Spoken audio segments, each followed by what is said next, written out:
There was a welcome dinner for the Navy. This was an event for elite people. There they could finally relax after a long time. After the main part, there was a private party. There, certain people could both dance and just chat. The evening ended at the city casino. The guy was hung with his orders. He stood at the entrance, thinking about something. Those thoughts were interrupted by his friend. That guy's name was Lucas von Ewald. His father, Count Ewald, was president of parliament. Another comrade joined them. The blonde was quite unfamiliar with this place. Their friend assured that he would get used to it with time. Eric Faber was the eldest son of the Faber family. His family was involved in iron and steel industry. The guy himself was cheerful, looking forward to entertainment. Eric and Lucas asked if their friend liked gambling. He closed his gaze, thinking about something of his own. The blonde sighed and lowered his head. He agreed to go inside with them. They were happy with his decision. A small group of them went inside. At the entrance, the guys were met by their old acquaintance. He told his experiences through the fact that the guys had not been in the establishment for a long time. The worker turned his attention to their third friend. His gaze begged the question of who the blonde man in the middle was. Lucas decided to introduce his friend. He said that his friend was often written about in the news. The newspapers said that during the Battle of the Tross Islands, a guy climbed onto an enemy ship. There he captured Fleet Admiral Levita. He was called the hero of the Empire. Bastian Clawitz was the captain. The man admired that he had met such a person. It was a great honor for him to see the protector of their lands. Having bowed, the worker invited them to go upstairs. He stated that he would allocate the best room for the company. They went after their friend. The captain reproached his friend for constantly introducing him to everyone he met. Lucas just refused. An interesting event caught Bastian's attention. Some poor man begged the guards to let him in to play in the casino. The security guard asked him to show the money. He mockingly called the man a beggar duke. The duke suddenly had an idea. He loudly declared that he could bet his daughter. The poor fellow assured that his daughter was worth more than any money. Eric approached him. He asked again whether the duke vouched for what was said about the cost of his daughter. The man confirmed his words. He clarified that the girl was the most beautiful in the world. The brunette smiled slyly. The guy slowly rose from the floor. He was interested in the poor man's rate. Mr. Faber turned to his friends. He asked if they wanted to play for such a bet. Lucas immediately agreed. They reproached the captain that since he came here he could not refuse. Bastian did not resist the wishes of his friends. He agreed to the party. After some time, the four of them sat down at the gaming table. The guy banked cards like a real pro. The blonde was pleasantly surprised by the work of the croupier. He suggested starting the game. While the party lasted, people crowded around them. Everyone was wondering if the duke would lose his daughter. Their game was coming to an end. There was a tense moment. The poor man was clutching his nerves, his last chance. Two friends have already thrown away their cards. They were both unlucky. Lucas asked what Bastian had. The captain laid out his suits on the table. He noticed that he initially had good suits for the game. Eric said that the goddess of victory accompanied their friend even on maps.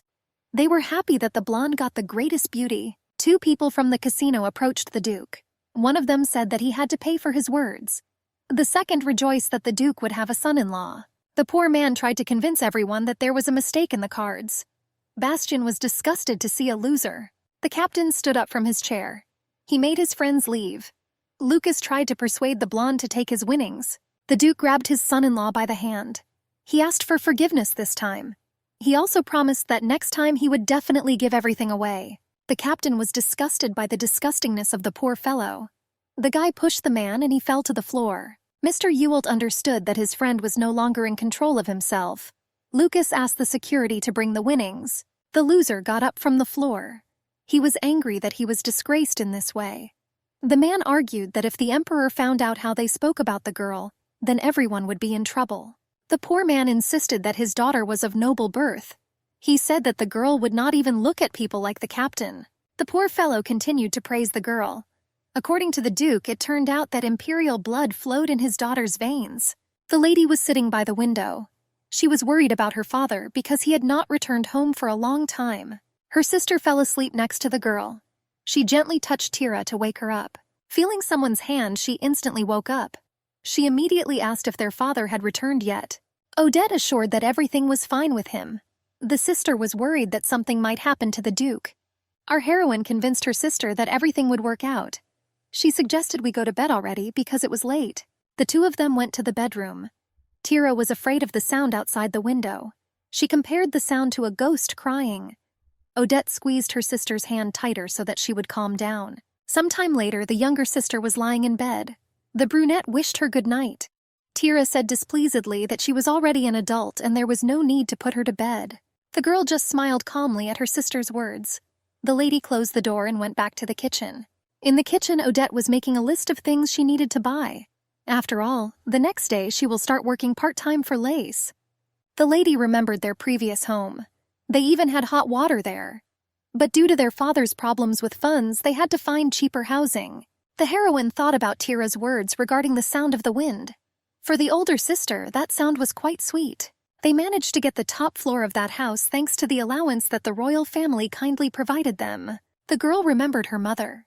Her parent was the first and most beloved daughter of the previous emperor of their country. The king's daughter's name was Helen. The princess was the people's favorite. At a young age, she was already engaged. Her husband was to be the Prince of Rubita. Their future marriage was blessed by both the emperor and all subjects of the state. One night, just 3 months before the wedding, the princess disappeared from her room. As it turned out, she escaped secretly from the palace. In this, she was helped by her real lover, Duke Dyson, from an impoverished family. For the empire, the princess's actions were a real betrayal. The king was completely disappointed in his daughter. He decided to break off any relationship with Elena. His decision was to take away the girl's royal status and all her property. He expelled her from the empire. Those circumstances turned Odette's parents into poor wanderers. They had no choice but to go somewhere to the villages. But despite all this, the former princess did not despair. The lady recalled how her mother taught her royal things. All this education was aimed at the day when her family would be restored to their status and privileges. Mother taught the girl dancing and proper manners. Everything happened in a small village where the wanderers settled. Odette was also taught music, art, and foreign languages. The future princess would need all this. But the happiness did not last long. Unknown people killed my mother. And Elena died in the arms of her own daughter. The lady continued to look at the portrait of her late mother. She suspected that the same fate awaited her. Suddenly, someone knocked on the front door. The girl quickly headed into the hallway. She didn't understand who other than her father could come so late. There was a security guard from the casino standing outside the door. He asked again whether the girl was the daughter of the Duke of Dyson. She confirmed her identity. Odette understood that most likely the man came because of his father. He asked the girl to come with him. The guard said that his lordship had problems in the gambling house. He clarified that the girl would find out all the details on the spot. The lady said that in this case the man should have waited. She needed to change into different clothes. The casino worker tensed at her words. He was surprised by the girl's calmness. He felt sorry for the young lady that because of such a dad, her whole life was ruined. Odette remembered her mother's words, so that she does not lose her dignity under any circumstances. For her, those words were unforgettable. She said she was ready to go. For her, that mother's lesson about dignity was the last thing she managed to leave behind. The Duke tried to assure the worker that his daughter should not have been taken away. He argued that since she was of imperial blood, something terrible could happen. The beggar's words angered the man. After all, he himself put his own child in the game. He asked the poor man to leave, assuring him that screaming would no longer help him. Lucas asked the winner what it was like to wait for an audience with the lady who was considered His Majesty's niece. The captain was surprised at his comrade's gullibility. After all, I considered it a stupid decision to believe that scoundrel. Mr. Ewalt said that it would be funny if it turned out that the Duke was not lying. Eric intervened in their conversation. He also talked about that girl. Bastian lowered his gaze. It made him laugh how much they were enjoying the situation. He also wondered how far that joke would go. A guard appeared in the passage. He said that the daughter of the loser had arrived. Everyone turned their gaze to the entrance, waiting for the lady. Odette went inside to the table. Without further ado, she asked to make her father's debt public. People were shocked by her confidence. Perhaps the girl did not understand the seriousness of the situation. Eric turned to the lady. He said that she was not called here to pay a monetary debt. She replied that in that case there was no reason for her to stay here. She wanted to accompany her father home. Mr. Faber stated that after she took the Duke away, she would need to return back. Odette did not understand what was being said. The guy said that his lordship put his own daughter as a bet. He also clarified that the gentleman in the corner won. Bastian calmly watched her reaction. The poor man fell to his knees in front of his daughter. He asked her for forgiveness, and he made excuses that he didn't know that everything would turn out this way. The lady examined the captain's uniform. She concluded that those people were officers. If they were also aristocrats from the capital, then this was a specific problem. Running away with my father was a bad option. Guards would definitely be waiting for the heroes at the exit from the casino. The girl had only one choice. She slowly approached her future owner. Odette suddenly began to reason loudly. She accused the captain of having no shame or conscience. The lady was surprised that the defender of the empire spent his free time gambling. She asked if the guy knew that human trafficking was prohibited in their country. Bastian stated that this was not a place where law and morality ruled. He didn't really react to the girl's scream. She continued to accuse.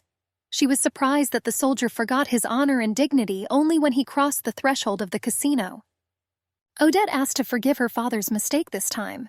The girl offered to give the Duke's bet in money. The captain smiled slyly. He clarified that he did not want to receive his winnings with simple pieces of paper. Bastian came close to the lady. The guy said that she should have obeyed because she was now his prize. He made her take off her veil. The captain explained that he was not interested in either the money or the lady herself. But if the officer leaves everything as it is, he will be at a loss.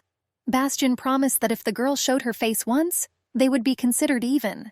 The captain was sure that this would be enough for a spectacle. Friends wanted to ask for more. They couldn't wait to see how it all ended. The blonde understood that if the girl just left, those impudent people would definitely not leave him alone. He didn't want to be drawn into another adventure. The Duke was pleased with his words. He asked his daughter to immediately agree to this deal. He just wanted to get out of there. Odette asked through gritted teeth whether her owner would keep his promise. The guy assured that he would act honorably and would not deceive. The girl took up her black veil. She repeated that he should just try not to fulfill his promise. The lady showed her beautiful face. Everyone was shocked by what they saw. She looked into Bastian's eyes, waiting for the conclusion. The captain himself was surprised at her beauty. He believed that the Duke was blatantly lying to him. But surprisingly, the poor man's words turned out to be true. The Duke was enjoying his sleep in his room. He clearly didn't care what he did last night. Tira stood outside his room, looking through the slightly open door. She asked Odette if she should have locked it there. The elder sister did not understand the question. The girl explained that she had the idea that she didn't care about their dad. She would be glad if he was banned from being in the room at all times. The little one said that she tolerated all the Duke's antics. She has already gotten used to it and has come to terms with it all. Tira tearfully declared that she would never forgive her father for losing his own daughter in a casino. She was angry that the poor man, as soon as he crossed the threshold, immediately fell fast asleep. For him, it was as if nothing had happened at all. The younger sister asked how it was possible to be so shameless. Odette lowered her head and thought about the Duke's actions. They returned from the casino last night. This happened only thanks to the captain who forgave his father's debt. Fortunately, the officer kept his word. After Odette fulfilled his wish, she and her father immediately left the gambling house. Tira suggested turning to the emperor. She wanted him to help them. The girl hoped that the king would listen to them because, after all, the elder sister was his niece. The lady stood up abruptly from her seat. Odette was against her sister's proposal. If everyone knows about their father's affairs, they will be deprived of benefits. The brunette came close. She forbade her sister to turn to anyone for help. Tira looked at the lady in fear. The girl did not argue. She apologized for talking about the royal family. Odette was ashamed that she had yelled at the little girl. The brunette hugged her sister tightly. Our hero had no place to look for help from. For the new ruler of the kingdom, the lady was a despicable child who destroyed his own sister. Country houses of both the imperial family and other aristocrats were located on the coast of the seaside city of Arden. Their possessions were located near the capital. Initially, the entire northern part belonged to one ancient count family. However, due to the fact that not all aristocrats had time to adapt to new realities, many lands had to be sold. Those buildings were bought by rich people. The aristocrats were from the Clausewitz family, who were practically able to monopolize the Breck railway business empire. His aunt approached Bastian. Maria Cross was surprised that he arrived on that piece of iron himself. The captain calmly confirmed her words. She didn't understand why he did something specifically that his father didn't like. The blonde reproached that maybe in this way the father would spare his son. After all, because of Dad's cruelty, he could not afford a personal driver. The two of them walked into the mansion. The servants lined up to greet the new owners. The aunt clarified that Bastian's father was more interested in his property than the son himself. The captain noticed that unfortunately not everything belonged to him. His possessions consisted only of an old house and deposits. Aunt understood that this was all. There were only excuses. After all, there were rumors that he had inherited a huge fortune from his mother. Maria said that since Bastian did not want to tell the truth, she could only support him from the side. The captain was the only one who knew the real reason why grandfather trusted him. The blonde pretended that he did not understand what the aunt was talking about. He felt awkward, looking away as if he didn't really know anything. The woman decided to change the topic. She started talking about the upcoming party. That holiday was in honor of the engagement of his younger brother Franz. Maria said that Count Klein's daughter would be present at the event. Bastian said that he was aware of the girl's visit. The aunt forced the guy so that the smile on his father's face would not fade throughout the day. The blonde ignored her words and lowered his gaze. Franz was Bastian's half-brother. My brother's mother was an aristocrat.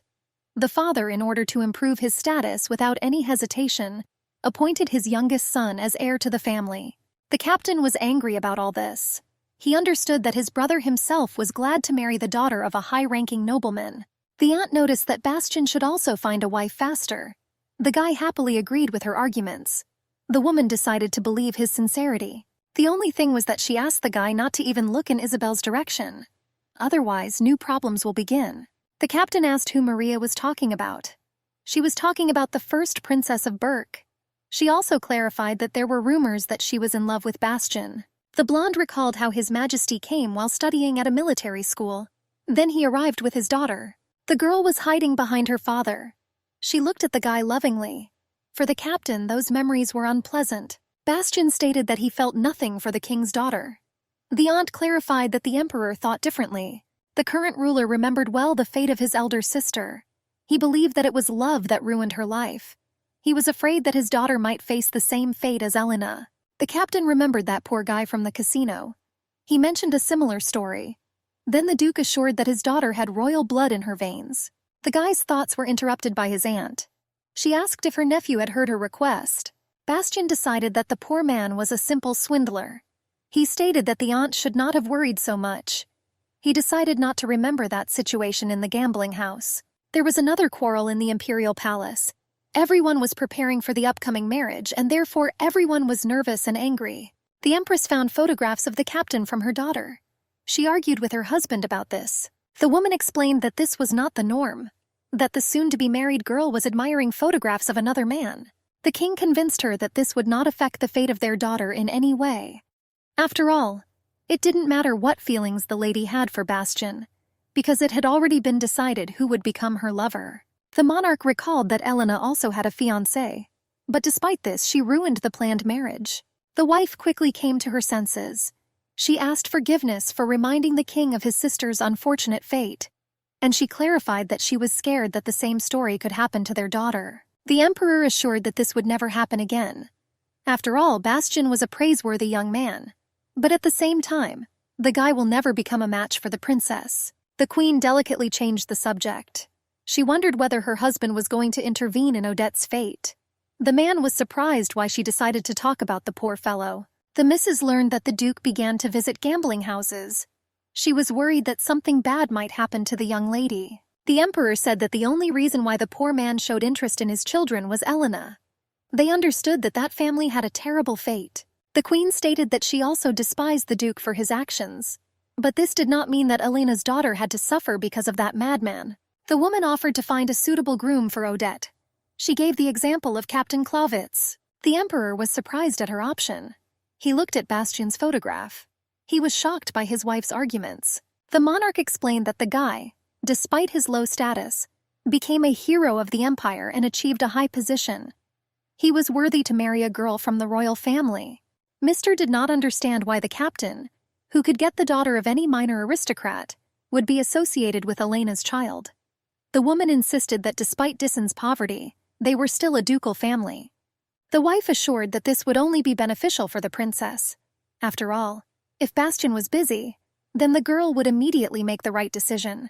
The queen assured that the emperor could use an insignificant officer as he pleased. If they force Bastian and Odette into marriage, then they will be able to protect Isabel from meaningless love. In their world, marriage was just a form of business. For example, Bastian's father married the guy's mother and ended up receiving a huge inheritance. The second time, he entered into a relationship with a woman from an aristocratic family. So he tried to achieve high status in the empire. The blonde understood that if his father had a new chance to get married, he would do it. The guy decided to remember this tactic. A young girl approached the captain. She wondered what Bastien thought about his younger brother's engagement. This friend was Sandrine de Ravier. She was Lucas's cousin and also the only daughter of Duke Ravier. Her father was Phelia's richest man. The blonde seemed to be a commodity on the marriage market. Therefore, the guy wanted to ask the highest price for himself. They discussed the honor of the family of Franz's daughter-in-law. The girl said that the groom was clearly lucky with his beloved's family. She also clarified that in the future all those connections will not relate to the captain.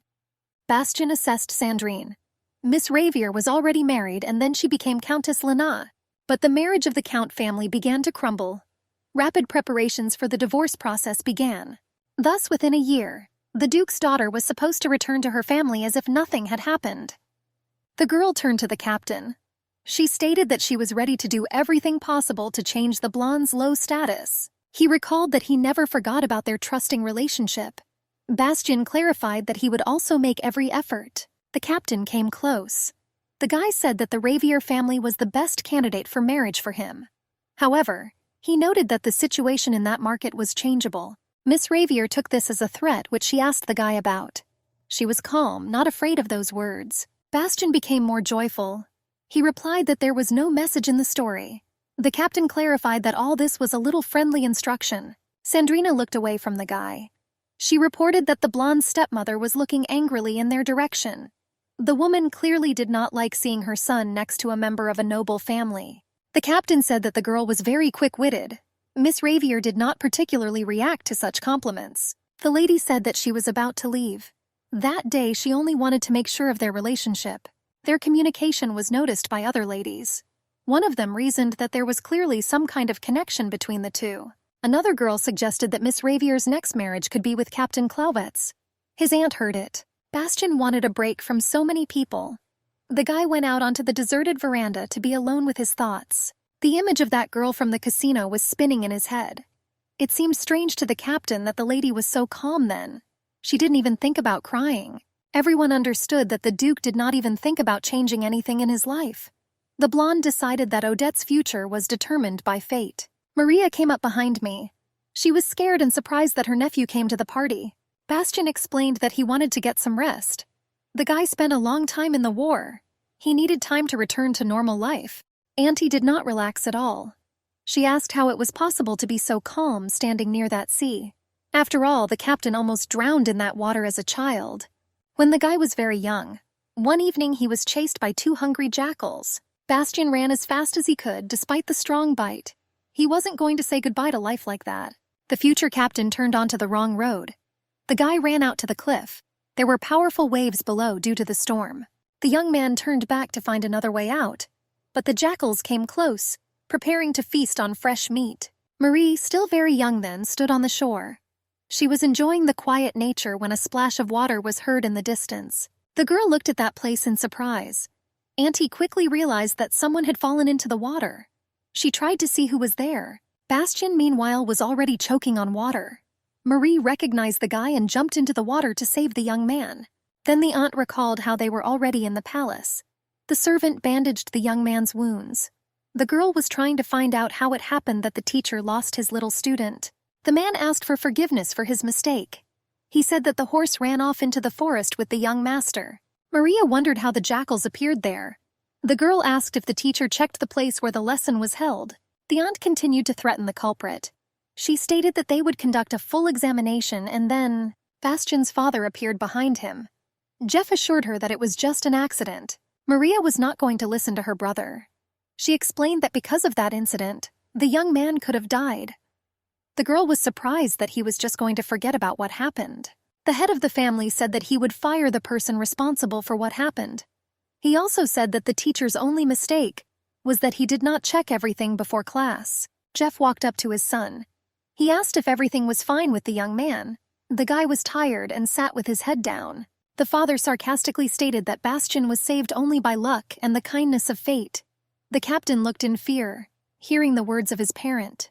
Auntie watched the nice conversation between her loved ones. She was afraid that her brother was not himself. She looked at the boy's body. The young man's entire skin was covered with scars. Those wounds were clearly not from jackals, and they definitely weren't received that day. Then the girl firmly decided that Bastian should not have stayed in that house. Otherwise, the father will torture the guy to death. After that decision, Maria immediately contacted the relatives of the captain's mother. A week later, the young man was taken in by the Illis family. The aunt understood that Jeff was probably glad to get his son out of his house. But Maria did not regret what she did. After all, Bastian could only take revenge if he were alive. The aunt admitted that she did not like that divorcee from the Ravier family. Although she clarified that such conclusions were hasty, they were still correct in her opinion. The woman noticed that Sandrina had all the necessary qualities to achieve the captain's goals. Maria said that if he married Miss Ravier, it would be a huge problem for his father. Bastian thanked his aunt for her understanding. The relative continued the discussion. She convinced that the guy should not forget other candidates for the role of his bride. The aunt recalled that Bastian needed to constantly compare girls with each other for a better marriage. The captain turned his gaze back to the sea. He drew conclusions from Mary's words, and he said that he would try to remember her instructions. At that time, Odette had guests. The stranger told how Elena looked like the girl's father. That woman was the wife of Count Trieux, the cousin of the previous emperor. She was glad that she at least managed to raise her children with dignity. After all, the lady's appearance alone caused a stir throughout the entire empire. Mrs. Trieux asked where the Duke of Deason was. The brunette only replied that he was away on his own business. The countess was glad about this, because she did not have to see that pitiful man. The girl briefly asked why she decided to come. The woman said that there were rumors that the imperial family was supposedly going to provide Odette to her future groom. The lady jumped out of her seat angrily. She was surprised that the kingdom decided to dispose of her fate in this way. Mrs. Trieux did not particularly like to drag out the conversation. She quickly reported that His Majesty had decided to arrange Odette's marriage to Bastian Clovitz. The countess explained that the emperor's eldest daughter was madly in love with the captain, but he was an ordinary person with a low status, and therefore could not become a match for the princess. The brunette lowered her head. After reflection, she concluded that His Majesty intended to simply take advantage of Odette. The woman was glad that the girl was not stupid. The missus clarified that with the help of the marriage of those two, the princess will understand everything and forget about meaningless love. Moreover, everyone was aware that Bastian had no interest in Isabel. She also stated that the lady was lucky to have the opportunity to enter into a relationship with such a person. Although the Clovitz did not have a title, they were still a very worthy family. In the kingdom, they were nicknamed the Kings of the Empire's Railways. Their family was not of noble origin. However, the captain's father successfully married for the second time. He was accepted into high society. The exception was Bastian Clovitz. The guy was from his first marriage and the first son in the family. None of his maternal relatives were aristocratic, but there were rumors that the Illis family were the largest rich people. Although their business was only based on selling junk, it was rumored that they hid larger savings somewhere. It was thanks to this that one day the guy found himself among the nobility. People gave him the nickname Grandson of the Rag Picker. The countess understood that most likely Odette was not at all aware of those rumors. The woman assured that Bastian was an excellent candidate for a girl. The captain could not become the heir of the family due to disagreements with his father. However, he was still a naval officer, recognized as a hero of the empire. The woman said that no one would willingly want to be the son-in-law of such a non-entity as the lady's father. Odette listened to her and drew conclusions. She asked Mrs. Trieux to convey the girl's answer to the emperor.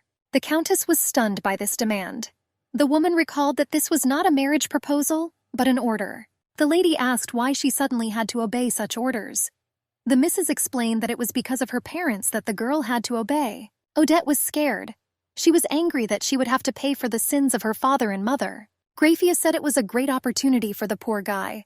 After all, the brunette couldn't have found a better candidate than Bastian. The girl said that she had never thought about marriage. Unexpectedly, Mrs. Trieux began to calmly calm her down. The woman explained that the lady could not be a servant all her life for her father, a gambling addict. The countess asked where all of Odette's confidence had gone. She tried to convince the brunette to take a risk and try to get married. Mrs. Trio assured that perhaps the captain would have liked the poor girl's sweet face. Bastian had a personal townhouse on his property. The guy arrived there to spend the night that evening. Upon entering, the blonde was greeted by his personal butler Lovis. The servant leaned slightly to greet his master. The servant noticed that the captain's dinner was considerably delayed. Bastian explained that everyone was fixated on politics, so he stayed behind in order to check the relationship between the aristocrats. The blonde clarified that his plans are to serve in the army for at least a couple more years. The butler was surprised by such words from the gentleman. The two of them approached the room. Lovis kindly opened the door for the captain. The servant said that the guy had received a letter from Lady Odette. Bastian didn't understand who the girl was at first. The servant clarified that she was the emperor's niece. The butler bowed and said that he left the envelope on the table as usual. The owner was pleased with the work done by the young man. According to the etiquette of aristocrats, the lady was obliged to be the first to contact the right person. The captain hoped that the lady would not write to him at all. A few days ago, Bastian was ordered to come to the headquarters palace. There, the marine wanted to give the guy a message from the monarch. Marquis de Mel was an admiral of the naval forces. The emperor considered him a close friend, so he was instructed to deliver the letter. The man asked if the captain was aware of the fate of Princess Helena. Bastian knew that story very well. Mr. de Mel said that His Majesty was going to set the guy up with his niece. The captain understood perfectly well that they wanted to do this because of the problematic love of Princess Isabel. Bastian looked at the letter and was afraid to pick it up. The emperor could not force his niece to marry like this. However, this did not stop the king from spreading rumors about the upcoming wedding. The guy took the note to read the initials. All he could do was show favor to the lady in order to preserve the good name of the ruler. The captain smiled sarcastically. Bastian was attracted by her signature Odette Thérèse Marie-Laure Charlotte von Diesen. After some time, Odette received a response from Mr. Clausewitz. Having learned about the letter, the girl immediately returned home to read it. Bastian wrote that he agreed with the lady's proposal. He made an appointment at the Feinfeld Hotel on Wednesday at 2 o'clock in the afternoon. The guy also decided to briefly talk about himself. Odette felt uneasy from such a letter. She was embarrassed that Mr. didn't even deign to write his full name. She put the paper back on the table. The girl had no positive feelings from the response message. Miss Trier's words flashed through the lady's head. "This is not a request, this is an order." Odette understood that these were not all empty threats. The girl didn't really have a choice. She could not resist the will of the emperor as long as he paid them an allowance. The lady matched that dress. She was surprised that she nevertheless decided to wear the suit that she had inherited from her mother. Odette had a clear plan. She wanted to meet His Majesty at the ball in order to have a serious conversation with him. Lucas was getting ready for work. The guy complained that he received a military education, but ended up working at the headquarters. Bastian listened to his friend's discontent. The blonde asked why he didn't apply to work on the ship. Mr. Ewalt explained that in this case, he could have received from his father for wanting to leave the job where the old man had placed him. Lucas said that his dad really liked the captain as a person. He wanted to drink again with Bastian. The blonde replied that he was gladly awaiting his invitation. The guy jokingly said that his friend was born to please old people. He wondered what Mr. Clausewitz's secret was. Bastian smiled sarcastically. He was incredibly useful to Count Ewalt because he protected his son. Even at school, Lucas was constantly bullied. One day outside the building, he was beaten again. One of the bullies said that for the scion of such a family, he was rather weak. He was surprised that all the men of that kind were naval officers. The guy mocked that perhaps Ewalt was adopted since he was so worthless. He clutched the red hair tightly, preparing to tear out a piece of it. Bastian approached him from behind. The captain said something quietly in his ear and he became perplexed. The rude man wanted to turn around in order to find out who was behind him, but he quickly got hit in the face without having time to cover himself. The blonde turned to the second bully. He was scared and was not going to get into a fight. Having dealt with the offenders, Bastian was about to leave. But Lucas stopped him. The guy joyfully thanked his defender. After that incident, the Count blessed the captain. Friendship with the Ewalt family served as the beginning for creating the necessary connections. Bastian achieved good authority and position in the Navy. The blonde was getting ready to meet Odette. Lucas was aware of this and thought about it. The guy reasoned that most likely no one would believe in that engagement if Bastian immediately married Sandrine. The captain explained that the first problem had to be solved. Unfortunately, they could not ignore the emperor's direct order. Lucas noted that marrying the Duke's daughter was something you couldn't wish on your enemy. The blonde agreed with him, but alas, nothing could be done. Bastian hoped that after Princess Isabel got married, she would leave the kingdom. Until then, it was necessary to come to terms with that engagement. If the guy showed obedience to the emperor, then he would no longer interfere. Thus, the captain could in the future dissolve this union and calmly marry Sandrina. After all, even the will of the monarch would not stop Mr. Klowitz's plans. The main thing is that Lady Odette is not a fool and understands his intention. Miss Teresa was waiting for her future husband in that restaurant. She was nervous because it had already been an hour after the appointed meeting time. Her experience ended when the door creaked open. The waiter greeted Captain Klowitz. The lady was glad that Bastian finally decided to come. The guy slowly approached the table. When he came close, Odette was shocked to recognize him. She was surprised that a man from a casino could be called a hero of the empire. The captain also recognized the girl. He immediately turned to the servant and asked to check his reservation and table number. The waiter explained that this was exactly the order and everything was correct. The man reproached that the lady had been waiting for the guy for an hour. Bastian recalled the words of the vagabond duke.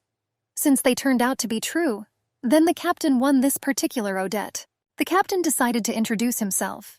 He took off his cap and replied that it was most likely not the first time he had seen the girl. The servant poured tea for the couple. The lady asked if Mr. Klowitz knew everything from the very beginning. Bastian said that he could not even imagine such an outcome. He mockingly said that he was surprised when the tramp's daughter turned out to be the emperor's niece. They locked eyes. At that moment, Odette realized that the captain despised her and did not intend to follow the will of the emperor. Miss Teresa started with the main thing. She begged the guy to give up the engagement and tell the king that nothing would work out for them. Bastian put down his tea. The captain asked for forgiveness and said that giving up their intimacy was not part of his plans.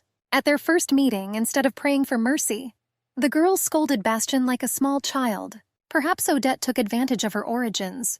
Therefore, she was always confident and courageous, despite the fact that she was born poor. The captain asked if the lady knew the rumors about the Dyson family. She listened carefully, waiting for clarification. Miss Teresa asked not to prolong their conversation. It was morally difficult for her to talk about her ancestors. Bastian explained that he did everything to please the emperor. That is, he agreed to that engagement. The guy clarified that there will be no real marriage. He also added that that performance would end on the same day as soon as Princess Isabel got married. Odette was shocked and frightened by this plan. She was afraid of deceiving the imperial family. The captain understood that the girl did not understand his idea at all. The guy said that they were supposed to play lovers who were supposedly going to get married. Bastian said that since he was only a military man, he was obliged to obey the orders of His Majesty. The lady closed her eyes and thought about what was happening. She understood that everything was organized to protect the princess. But if the girl had known those plans, she would not have even come to that meeting. Odette suggested that after such a deception, the opinion of the captain in society would rapidly decline. The blonde calmly replied that he didn't care. He wasn't even an aristocrat, and therefore he didn't care. Bastian noted that it was in the lady's best interest to begin their plan first.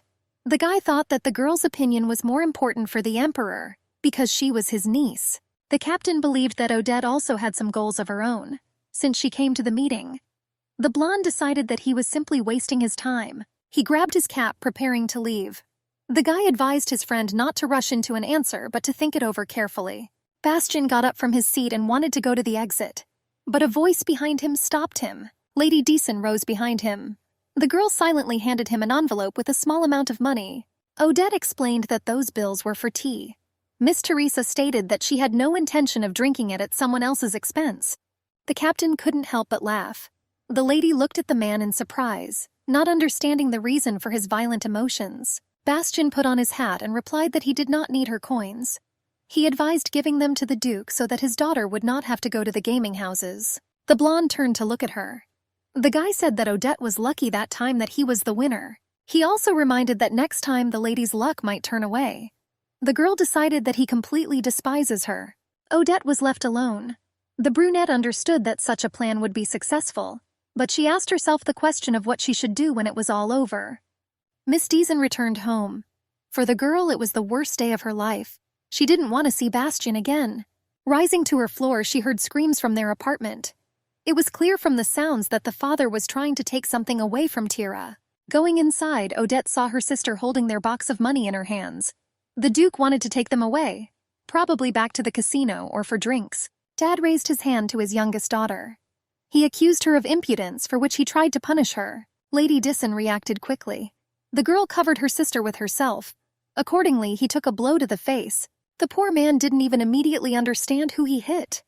Realizing this, he looked at his daughters in surprise. Odette did not react to his actions. The brunette asked if everything was okay with the baby. Miss Teresa addressed the Duke. She threatened that if he did this again, then her patience would run out. The father asked what she would do in this case. The girl reminded that if she is not there, then there is no imperial embassy. The poor man did not incite a quarrel. He called his eldest daughter a scoundrel. And then he went to his room. The lady was a weakness for the father. Without her, the Duke would have been left without any money. Because of this, Dad did not try to contradict Odette. Tira continued to sit on the floor and cry quietly. The brunette didn't want to lose the baby at all, despite the fact that they had different mothers. The girl's cheek turned completely red. Our heroine needed to be strong in order to withstand her father and that performance for the princess. Bastian returned to his hotel. He wanted to relax on the balcony, but his relaxation was interrupted by the butler. The servant reported that the captain had received an invitation to Her Majesty's birthday. The servant gave the letter to the master. He was glad that Bastian had achieved such success since he was invited to come to this holiday. The blonde calmly read the message. Most likely, the invitation was addressed by the emperor himself and not by his wife. Probably this is how the monarch wanted to check how things were going with the engagement. The guy was pleased with this reward for her inconvenience. Bastian remembered Lady Teresa. He couldn't wait to see what outfit the girl would wear to the ball. The carriages were already approaching the emperor's palace. Bastian's father noticed a carriage passing nearby. He cried out loudly that Duke Herhart was riding near them. Jeff was glad that they had the opportunity to meet the most respected aristocrat in their kingdom. Franz asked what Dad was talking about. He reproached his son for not getting to know Matthias during his studies. The guy clarified that the Duke was so influential that he would not even communicate with his mother. And besides, the guys entered the school in different years. Jeff felt sorry for how much money and effort was spent so that his son could go there. Naturally, Franz achieved excellent grades, but this was his only merit. My father was also angry that after so much time he had not been able to enter the world of men, where everyone was trying to achieve success in art and philosophy. The mother decided to join the conversation. She said that the daughter of Duke Dyson was supposed to be present at the ball. Jeff wasn't particularly happy about this news. The father reproached the poor man for sinking so low despite his high position. Mrs. Clawitz clarified that the Duke had chosen to marry a noble lady, the Emperor's sister. She said that Bastian should have settled down and not missed this chance. The Clawitz family was accepted into high society thanks to the efforts of Viscount Oswald. However, this only applied to the parents and Franz. The captain himself was left with nothing, but at the same time Bastian was able to quickly lift it himself. Status. The stepmother was not pleased with this. After all, in order to get everything, she even had to eliminate Jeff's ex-wife. Franz said that if the elder brother married Odette, it could be a disgrace for their family. The missus explained that it did not matter who the captain married. After all, the guy grew up with his mother's relatives from childhood, so he was in no way related to the Clawitz family. The son wanted to ask something else, but Jeff interrupted him. The father replied that it was worth thinking about the future, not about the past. Jeff said that his older brother would also be at that ball. Franz had to show everyone what he was worthy of as the heir to Clawitz. In the banquet hall of the Imperial Palace, guests gathered downstairs. The servants loudly announced when someone came inside. The servant announced that Captain Clawitz had arrived. Franz heard immediately and expected his brother to immediately come up to him. But Bastian was in no hurry to greet his relatives. He was too narcissistic. He even showed up before the ball started. The blonde looked more like an animal.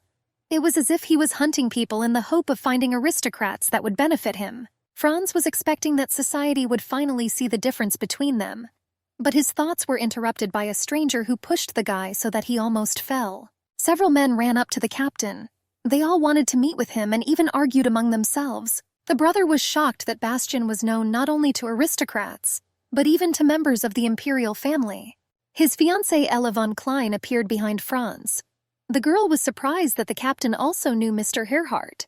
Indeed, Matthias himself approached Bastien. They communicated with him as equals, like old acquaintances. The blonde turned his attention to his angry little brother. He slowly walked towards him. The guy approached the lovers. The captain greeted them. The older brother did not pay much attention to Franz but communicated with Ella. The girl said that it was unusual to see Bastien in the palace. Her husband asked through gritted teeth how Bastien felt while there. The captain replied that he was glad to enjoy such an honor. He wanted to do everything so that he could attend such events for the rest of his life. Franz was angry at his brother's ridicule. The guy wanted to say something else, but the servant interrupted him. He reported that the daughter of Duke Diesen had arrived. Herr Clawitz was in anticipation that Bastien would be disgraced by his potential daughter-in-law. The doors opened. Countess Trieu walked ahead of the lady. Everyone turned to the girl. Many wanted to see her. Franz himself froze at the sight of the poor man's daughter. He was shocked how she could be so beautiful. Everyone was waiting to see the pathetic heiress of the Disens. But Odette was better dressed than many aristocrats and members of the royal family. The captain immediately went to her. The younger brother stood in a stupor, realizing how lucky his brother was. Bastien approached the girl. As a sign of respect, he leaned over and greeted his bride. Odette reacted calmly to all this, because she was completely ready for such parties. When everyone finally gathered, the main part began. Everyone split into pairs and twirled to the music. The emperor and his wife were sitting in their places. They watched the aristocrats. The woman was glad that the party went according to plan. Franz danced with his daughter-in-law, but he was tense and constantly watched his brother. Bastien said that he was worrying in vain since the girl still showed up to the ball. He looked into her eyes, perhaps just admiring them. The lady replied that the emperor's order was also of great importance to her. She wasn't particularly interested in the captain's emotions. The guy suggested that in this case, Odette agreed to take part in their small performance. Miss Decina looked away. She remained silent because she was not ready to agree to such a plan. They walked out to the middle of the hall. The girl understood that after that night her reputation was ruined. But at the same time I decided to come anyway. Bastien tilted her sharply in camera. He guessed that the lady also began to use him for her own purposes. Odette did not expect such an outcome of the dance and was scared. The captain assumed that since the girl was silent, she agreed to that plan. Bastien leaned towards her face, preparing to kiss her. He explained that they needed to please the king and show that they were happy about the engagement. Shortly before the ball began, Odette and Miss Tria lingered in the corridor to discuss the essence of the event. The woman recalled that the future of the Diesen family depended on that day. The lady promised that she would do as His Majesty wished. But in return, Odette asked her to keep her promise and talk to the emperor. The girl did not want to be left without benefits. The countess assured that the king would not act so vilely.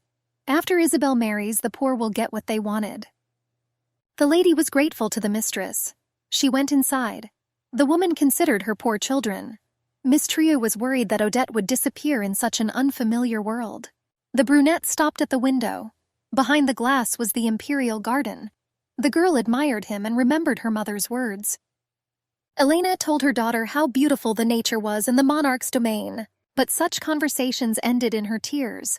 The lady wondered if mother herself would have done the same if she had known how everything would turn out. Odette did not understand how Elena fell in love with the gambling duke. For the sake of such love, she had to give everyone. Mother remained in those dreams. Although it was impossible to return anything, she continued to remember the happiness of her past life. The lady did not want to repeat such a fate. It was clear to everyone that a good life required a lot of money, but at the same time the girl was not going to sell her honor and pride. After all, those qualities were more important in the aristocracy than money. Bastien was about to kiss his bride, but Odette came to her senses in time and removed her head from the guy. The captain recalled that they had to play realistically, because an important spectator was watching their performance. Isabel saw their dance perfectly. The girl was clearly not happy with this outcome of events. Odette did not react to the guy's words. They silently continued their slow dance. The lady thought that if she had not thought better of it in time, she would have kissed her partner. Bastien wanted to improve the situation. The guy began to praise Miss Decina's outfit and jewelry. The brunette raised her head to look into his eyes. The lady thanked for the compliment. Although she did not understand the reasons for such in their communication, the captain asked if she would then return everything back to the rightful owner. Such words were incredibly offensive. Odette was not at all affected by that question. She wondered how a man with such a prestigious education could communicate so poorly. The girl suggested that the guy could talk to her like that on purpose. In this case, the heroine should have been more decisive and answered honestly. The lady said that naturally she was going to return everything. But she also said that she had enough savings to buy something similar on her own. Bastian said that Odette turned out to be more wealthy than he could have imagined. The brunette clarified that this was thanks to his care. And after all, that time the guy did not accept her payment for tea. The lady said that she did not have to worry about money while they were playing their roles in the play. After all, the captain was quite generous with her. Bastian happily stated that she smiled for the first time in all this time. The girl clarified that it was all for the sake of their viewers. The blonde was happy that she had the opportunity to spend the money on something more valuable than the Duke's gambling. The lady replied that she saved money thanks to him, so it was her gratitude. The captain said that in this case he would treat his partner to a gourmet dinner so that she could save even more. Odetta quickly rejected the offer. Bastian asked to explain her refusal. The brunette said that she simply could not be able to pay large sums. The guy asked if he really looked like a man who would sell his lady because of debts. Odette confirmed his assumptions. The girl also clarified that she stopped trusting him after their first meeting. Bastian understood that all aristocrats were stubborn, but no one could compare with the lady in this. The captain would continue to praise his partner in his head. But their dance and his reasoning were interrupted by a noise behind them. Princess Isabel came down from her seat. In addition to being angry, she was also clearly overly drunk. The royal daughter went to our couple. People looked in fear, not knowing what to do and who to call to stop the drunkard. The girl slapped Odette in the face without hesitation. She loudly ordered that the tramp should not dare approach Bastian. The princess realized that her mother had specially called her so that she could see Bastian and Odette dance. The girl had been looking only at the captain for 6 years now, but he still remained faithful to the emperor. A war hero and the daughter of a rejected princess. Such an alliance was stupid and absurd. Isabel believed that the guy did not like the lady at all. Bastian was unhappy to carry out such an absurd order. Only the princess thought so. It seemed to her that the captain had sacrificed himself so much just for her sake. The royal daughter decided that that evening she would confess her love to him. The emperor was against the marriage of Isabel and Bastian only because he had a low status. According to the girl, Odette was just a tramp who was ready to do anything for money. The lady's beads simply shattered into pieces from such a blow. At this time, the princess did not stop expressing everything she thought about the tramp. Bastian came to his daughter-in-law's defense. He tried to calm Her Highness. Isabel argued that Odette only needed money. The girl said that the brunette was no better than those courtesans. Everyone understood that the princess wanted to humiliate her with such words, but she had no idea how the lady lived before. The best option was to remain calm and not show your hurt. Isabel was surprised by this reaction and said that she did not notice anything except the jewelry. Odette silently looked at her offender. Her plan was to completely ignore any accusations against her. The lady turned to the waiter. She asked to keep the broken beads until the end of the ball. The servant, of course, was not against it. The princess wanted to be heard. The girl headed towards the poor fellow, but at that moment the captain stopped her. Bastian was completely disappointed.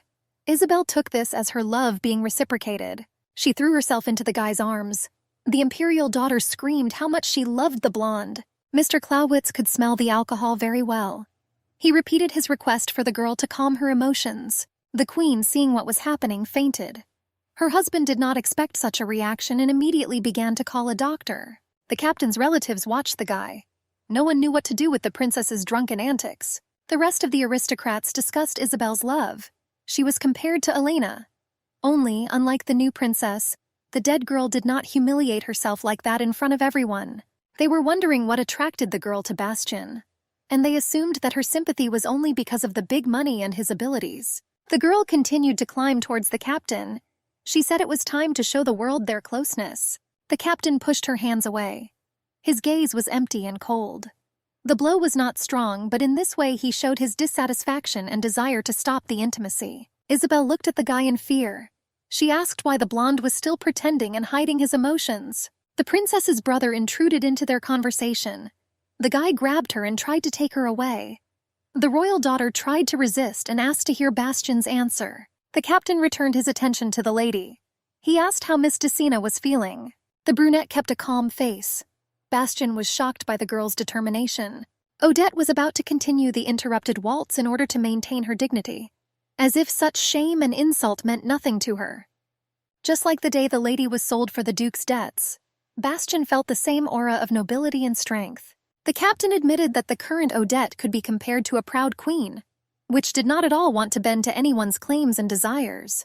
Although she was pale and ready to pass out, she had no intention of losing her dignity. The girl finally earned Bastian's respect. After those humiliations, our couple was not at all going to succumb to emotions. They acted as if nothing had happened at all, but it seemed so only to the people around. Odette was all pale and her hands were shaking, but she didn't plan to show her weakness to anyone. The lady released her partner's palm. The girl was ready to collapse on her feet from fatigue. The captain reacted in time and held her body. Bastian clarified that it was not the right time to lose consciousness, so he was clearly trying to support his companion in difficult times. Odette felt calm from such words. The couple held each other's hands tighter, and so they left the center of the hall. Our heroes approached the woman who brought them together. Mrs. Trio considered the captain. She was amazed by the guy's aristocratic behavior. The countess asked if Bastian had a good time with Odette. The blonde replied that it was an honor for him to be at the ball with the beautiful lady. The captain said goodbye to the woman and his companion. Then he left in an unknown direction. Most likely he was going to leave the palace. Mrs. True wanted to ask how the girl felt, but the lady held on to her red face. Obviously her condition was not very good. Odette stubbornly replied that everything was fine, although it became clear to everyone that it was a lie after such a strong slap in the face. A child who endured all the humiliations of his position, and Bastian, the soldier who silently followed orders. The question arose which of them was more seasoned. Elena clearly worked hard on her daughter. The countess stated that the lady's mother was a good person despite dating a terrible man. Miss Trio also clarified that the evening was a success. Odette was perfect. The girl was touched by such words. The lady pressed herself against the woman. She said quietly that she was grateful to the lady for inviting her to such an evening. And the gambling father, as usual, tried to squander his money. But this time he was thrown out even from the worst casino. The poor man did not lose hope. He tried to prove that he would repay all debts after winning. The owner of the gambling house was not going to give it another chance. Mr. Deason recalled that evening. After that incident, only failures began. They stopped letting him into all decent places, and even the shabby casinos were also closed. The Duke was stopped by a stranger. The man recognized the poor fellow. He also suggested turning to Odette for help. He was clearly just as much of a gambling addict. There were rumors that the lady had a boyfriend. He suggested that Bastian would not refuse financial assistance to his companion's father. The poor guy didn't believe those words, but the stranger continued to assure. He said that he saw Odette in an expensive dress on a cool carriage and heading towards someone. The Duke himself ended the conversation. All he could do was wander the streets and think about those rumors. But it's true that the lady has been away a lot lately. Perhaps the girl was really hiding something. The man raised his head and just saw his daughter. He immediately wanted to hide behind the wall to spy on her. Odette was completely dressed up and was clearly in a hurry. After all, those rumors could be true. The Duke intended to check everything personally. This could be a great opportunity for him to get a large sum of money. Elite restaurant on Rainfelt Street. It was there that the girl came to meet Mrs. Trieux. The lady was glad to be invited to that establishment. She started the conversation by asking what happened to that necklace after the ball. The Countess replied that there was no need to worry about the small decoration. After all, the brunette had to endure such humiliation. But Odette was ashamed that she had not saved the thing entrusted to her. The girl assured that she was ready to compensate for the losses. Mrs. Trieux was surprised by this proposal. The lady explained that she was going to appeal to the emperor for a refund. And after all, it was his daughter who broke the necklace. The woman noted that this was not a bad idea. Odette assured that the king would definitely repay the debt to the countess. Miss Trieux agreed to the proposal. She clarified that after the jeweler gives an estimate of the cost of repairing the jewelry, he will send a demand to pay the costs to the palace. The lady was surprised that the necklace could be restored. The woman said that since she had literally collected all the beads, it was not a problem. Odette began to shine like a bright flower. When she was with Clovitz, she always showed indifference. But when the girl was herself, she did not hide her real emotions at all. Mrs. Trieux reported that the princess was sent to the summer palace. Now they should hasten with the engagement so that Isabel would finally forget the captain. Suddenly, a gray-haired man appeared behind her. He clearly knew the Countess closely because he was delighted to meet her. He was an admiral in the Navy. Odette became interested in this character. Mrs. True continued her conversation with him. Bastian Clawitz also approached them. The guy did not at all expect to meet his companion here. While the couple exchanged glances, the Countess suggested that the four of them should eat together. That restaurant was on the busiest street. It was mainly visited by rich people of secular society. The most visitors were at lunchtime. And that day all eyes were directed at only one table. Bastian began to understand the essence of joint gatherings. The two decided to introduce the guy and lady to many unknown aristocrats. Most likely the emperor was eager to speed up the engagement, since he used such a primitive method to spread rumors. The captain didn't care about those sidelong glances. After all, he was going to meet Odette again. The admiral told them about the cold outside. In the city of Laz, the weather was changeable, so such changes in April were the norm. The man said that the competition could have been postponed due to frost.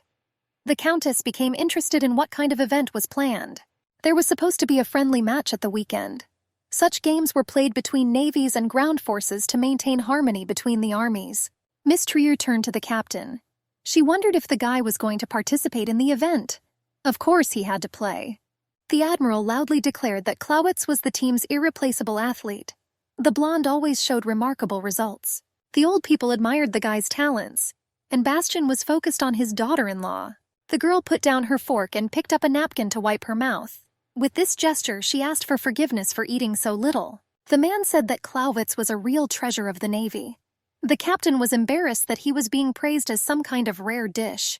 The admiral turned to the lady. He invited her to attend the match too. After all, she was Bastian's companion. Odette thought about it. According to the rules of etiquette, it was quite polite to first take part in an official reception and then go back to dinner. Most likely the couple would have to perform the performance again, like at the ball. Besides, there could be aristocrats who were present that night. Most likely Isabel herself could have been at the match. Another demonstration of love between the couple could finally finish off the princess. The brunette didn't have much of a choice. Naturally, the girl agreed to such a proposal. Odette had a clear plan: to lock her heart and not let anyone in. After all, no one could break it like that. After everyone had finished their meal, the company went outside. The Countess stated that she still needed to talk with the admiral, and the lady was entrusted to Bastian. The guy needed to take her home. The old people wished to have a good time, and they themselves left in a carriage, leaving the couple alone. This was most likely their original plan. Miss Trieu hoped that Odette and her gentleman would be greeted by as many people as possible. Everything was done to quickly spread rumors. Bastian asked if the girl had any place where they could go. The lady was embarrassed. She stated that she did not understand the relationship between men and women at all, so the girl was ready to just do as the captain said. The blonde smiled slyly at these words. He said it might be a bad idea. Odette was confused by such words. She quickly suggested that we just go to a crowded place. After all, the main thing for them was to spread rumors. The captain wondered where they could go. Opera was a good option. However, the next performance was not soon, and it's no longer possible to take good places. There was another idea. This is a department store. But the guy quickly rejected such an idea. There were too many people there, a couple wouldn't even be noticed. Bastian thought about the hotel. But looking at the girl, I realized that it was definitely not worth meddling with her there. The lady looked in surprise, expecting proposals. The last place was something related to art. The captain asked if his companion liked the paintings. The Duke watched their conversation. He looked at the wall, trying to hear what they were saying. The poor guy was shocked that his daughter was dating a guy. So the words of that stranger turned out to be true. Mr. Disson peered into the blonde's face. It suddenly dawned on him where he had seen Odette's boyfriend. Our heroes arrived at the Museum of Art History. That place was perfect for a good evening and spreading rumors. As soon as they entered the territory, other aristocrats immediately saw them. The plan went well. Suddenly snow fell from the sky. The satellites clearly did not expect such weather. In Lek, even April could be so cold and ambiguous. The captain always thought that the lady was just another burden. But now Odette was like a gift that fell from heaven. Thanks to the girl, Bastian was able to visit the palace, and also was able to get rid of Princess Isabel. The blonde decided to approach his daughter-in-law. Although she went through a lot, she still remained a noble lady. An engagement to such a person would definitely elevate the captain in social circles. Odette was surprised that a cap was suddenly placed on her head. Bastian declared that it was time to begin their performance. He also knew it was worth making a few adjustments. After all, the guy was going to use the brunette as long as it was beneficial to him. People whispered about our couple. Many believed that they looked quite harmonious together. There were also rumors that the captain could run away with the princess some night, as happened with Elena. But the girls decided that it was stupidity, because Clawitz did not look like a person who could do such a thing. That day, the main exhibit in the museum was not the paintings but our heroes. In secular society, they have already come up with a name for them: the grandson of a rag picker and a beggar princess. The blonde said that they arrived quite successfully. Soon rumors would spread throughout society. Everything went according to plan. The guy realized that he was talking to himself. The lady was completely captivated by the picture and thought about her own things. Odette apologized for being distracted from the conversation. The captain said that she really liked art. Bastian suggested walking further through the museum. After all, there were a couple more halls with an exhibition, but the girl had to refuse. The lady explained that her little sister's classes were about to end. Tira's school was nearby. The brunette was going to go home with her. The captain was surprised by this news. After all, everyone knew that Elena had only one daughter. The baby's mother was once a maid in the Disson family. But after the birth of the child, the servant stopped living with them. Although for everyone Tira was only an illegitimate child, the lady always considered her part of the family. The Duke always disliked his second daughter. He never missed an opportunity to insult and beat the girl. Only the availability of benefits stopped my father from getting rid of Tira.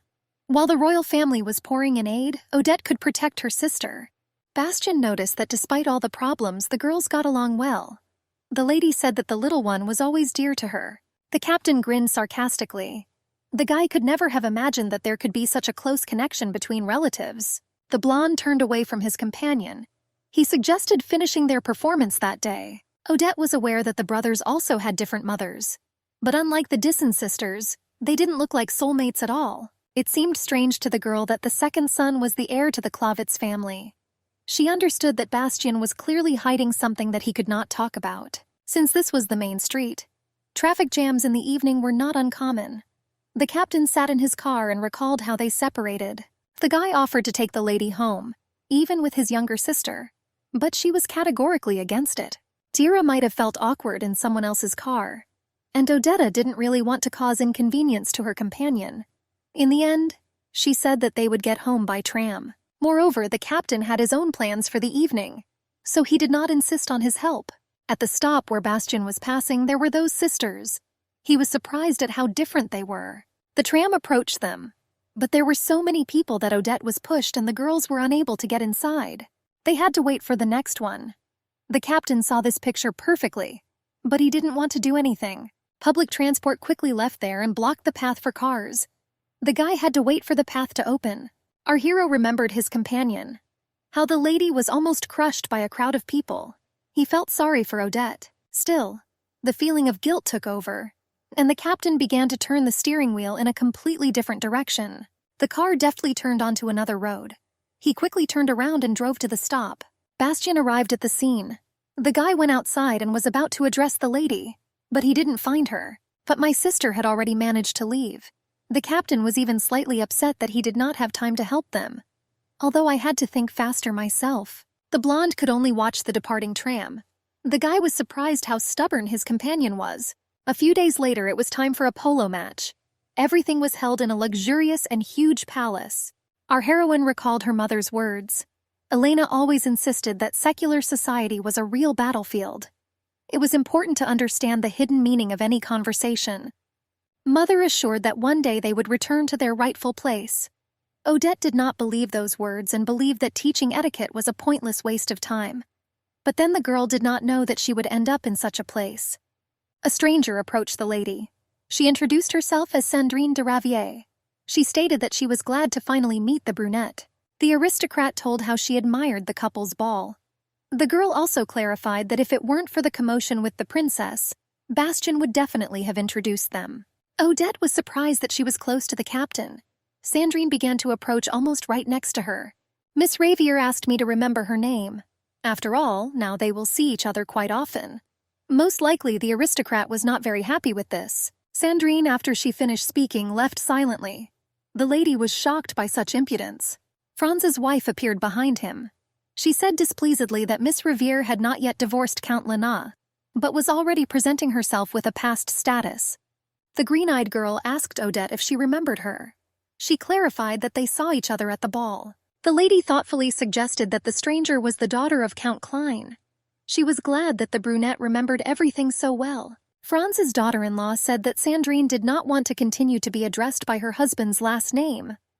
Also, everyone in secular society knew very well about divorce. Odette listened and thought about everything. She was left wondering what Miss Riviere's words about their frequent meetings meant. The girls were discussing the event. Everyone was hoping for some entertainment, since the beggar woman herself appeared. At the ball, Countess True did not leave Odette for a moment and was near her all the time. Those strangers believed that when she was alone, she would not be able to take a step. They were surprised that the lady was at such events for the first time, but at the same time she behaved naturally and confidently. The brunette, although she was from a poor family, could become an example to follow for other aristocrats. A stranger approached Odette. She stated what a lovely dress the lady had. That girl was Claudine von Brandt. Miss suggested that the brunette's outfit was sewn by the Lane Company. She also praised that the tailors from there were excellent at handling silk and chiffon. Elena was surprised. After all, this was the first time I heard about such an atelier. Perhaps this was a trap for the beggar woman.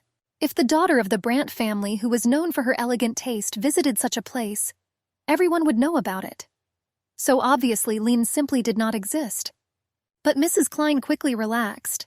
After all, where could Odette have gotten a dress of such high quality? The outfit the lady was wearing was clearly the work of a skilled tailor.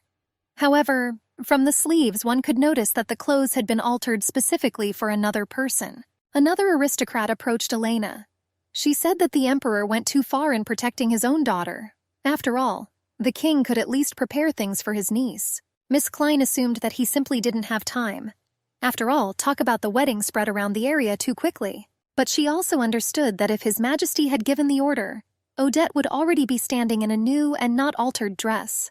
Seeing the lady's outfit, which was also old and altered from someone else's shoulder, one could guess how valuable she was for the ruling family.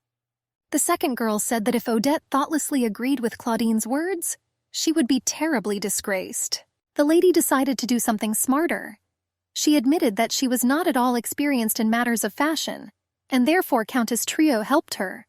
Luckily, the woman's niece had a similar build to hers.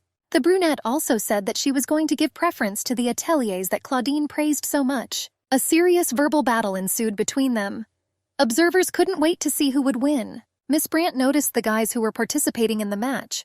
She said that she had to leave. Finally, she noticed that the lady's dress was from the Sabina studio. The girl asked for forgiveness for misrepresenting herself. After Claudine, that aristocrat also left. Count Klein's daughter was left alone with Miss Disson. Finally, Franz arrived. Elena immediately noticed him and went to her husband. She was glad to see the guy. Miss Klein tried to talk to him, but he only looked at Odette, as if he was embarrassed by the presence of the brunette. The lady wanted to approach the couple. She knew she should have said hello to the captain's younger brother, but Bastian himself stopped the girl. The guy took her hand, not allowing her to go further. Miss Disson wanted to go away and still talk to Franz, but her companion assured that there was no need to worry about such a little thing. The lady was surprised that he spoke of his brother that way. But the girl did not object to her partner. She took the captain's hand, and they went together to the main room. Franz saw very well the closeness of our couple. Was the little thing jealous? He wanted to get Odette. Miss Riviere was watching them. The girl believed that the two were not close at all. She also began to understand the princess's action, or rather her motives. Sandrine seemed to be going crazy. She had a desire to possess Captain Klavitz. Still, she knew him better than anyone. If Miss Riviere had not been married, Bastian would have become hers. Our heroes did not even think that they could be spied on. There were a lot of people crowded into the main room. All the spectators were excited for the start of the match. Our couple stood aside. Bastian was poking at the girl's face as if it were jewels. The captain praised her outfit. He assumed that the lady was able to save enough money because he didn't charge for tea last time. Odette appreciated the joke and smiled brightly. The girl asked not to focus on the cost of her clothes. Other people saw their sweet conversation. Bastian was compared to a priest who was stuck among the lionesses of secular society. But rumors about their wedding quickly spread. Many were aware that the captain had finally chosen a life partner. Sandrine listened to those conversations. The blonde noticed her displeasure. He knew it was worth talking to Miss Riviere. The guy said that he forgot to bring his equipment. He should have gone after her. The lady did not suspect any trick. Odette, on the contrary, was happy. The girl felt uncomfortable in that underwear. This was an excellent opportunity for her to go to the ladies' room. Sandrine quickly walked out into the corridor. She reasoned that Bastian would be hers if she were not married. The girl understood that even without a divorce, her father would not have allowed her to be with a man without a title. However, she was glad that the fool husband turned out to be for the boys. So Miss Riviere was easily able to demand an end to their marriage. But at the same time, her husband was delaying the divorce process, just to reduce the amount of alimony paid. But Sandrine didn't care how long it took. After all, the right person was already next to her. Bastian came closer to the girl. Miss Riviere immediately asked for an explanation for that engagement. Odette at this time was looking for a restroom. She wandered through the corridors trying to find the right room. The lady walked near an inconspicuous corner. From there, the brunette heard someone discussing her lover. Miss Deason stopped to listen in on the conversation. Bastian said he assumed everyone knew about his new daughter-in-law. The captain said that he simply made a deal with Odette. He hoped this would satisfy Sandrine's curiosity. Miss Riviere was delighted at the news. The girl asked her to swear that it was true, but Bastian refused to swear an oath to God. Still, these were not empty words. Sandrine suggested taking an oath in his honor and well-being. The blonde was surprised and said that it was already too much. The countess explained that lately she had been overcome by anxiety, and she justified herself that that was why she was acting too harshly. Bastian also remembered that he had received a letter from the king. The emperor greatly appreciated that the guy delayed his plans and helped protect the princess from stupid love. From Sandrine's words, it turned out that her father considered that all agreements between his daughter and the captain were no longer valid. Miss Riviere said that the blonde was smart to take a girlfriend during her divorce. This was better than him showing his impatience to marry a lady who was not yet free. Bastian confirmed her suspicions. His mistress compared the guy to her relative. The two of them were cold-blooded individuals. Odette was disgusted by their conversation and began to leave, but she walked slowly so that she could listen to the end. Sandrine asked for a small favor. She wanted small comforts. The guy listened to her carefully. Miss Riviere said, since one girl took away his days, then let the captain give her his nights. The lady hurried to leave from there. In principle, even though our heroine knew who Bastian was going to marry, this did not change the essence of their deal. After all, it's just a business relationship, and the rest didn't concern her at all. But at the same time, there was a slight resentment. For some reason, the captain delayed answering. This bothered Sandrine. She demanded to say something quickly. Bastian took her hand and moved it away from him. He said that it was not possible to give it to the countess. The captain explained that the moment-to-moment lust was not worth their friendly relationship. Sandrine decided to agree. She knew their friendship was too valuable to be tarnished. The guy took her by the shoulder. The blonde spoke so that the countess never loses her dignity. He pressed himself to the girl's ear. Bastian clarified that Miss Riviere was much more attractive this way. His careful gestures and smile completely controlled the girl. Although Sandrine understood that she was being used, she did not mind at all. The countess naively wanted something more than just love. But for our hero, this never mattered. Bastian had nothing but his own vanity. He didn't even like himself very much. Sandrine thought that after she got divorced, the captain would lust after her. After all, the girl could become the one our hero so needed. The captain returned to Odette. Preparations for the match were underway. All the players stood next to their queens. There was a certain tradition. It consisted in the fact that the aristocrat had to receive something from a noble woman. In this case, the gentleman would definitely return with victory. The lady was not at all ready for this and did not know what to give her groom. Bastian thought that although the girl would imitate others, she would not look like a real aristocrat. Thus, she will not be worthy to be called his bride. The captain took hold of her hair. He wanted to take off her tape. There were too many people watching the game that year, so they had to adhere to generally accepted norms in an amicable way. The guy carefully removed the lady's jewelry. Our hero was sure that as a talisman it was enough. Bastian promised to save this thing at all costs. He held the ribbon to his chest, saluting his beloved. The match has begun. All the players were determined to win. Nobody wanted to give the ball away and almost fought for it. The captain tied his talisman directly to his stick. Perhaps this was his way of showing his superiority over the others. Odette saw where her ribbon was. The girl tried to understand why the guy hung her there. The brunette again remembered Sandrine's words and her request. She couldn't forget what happened. Our heroine was clearly hurt.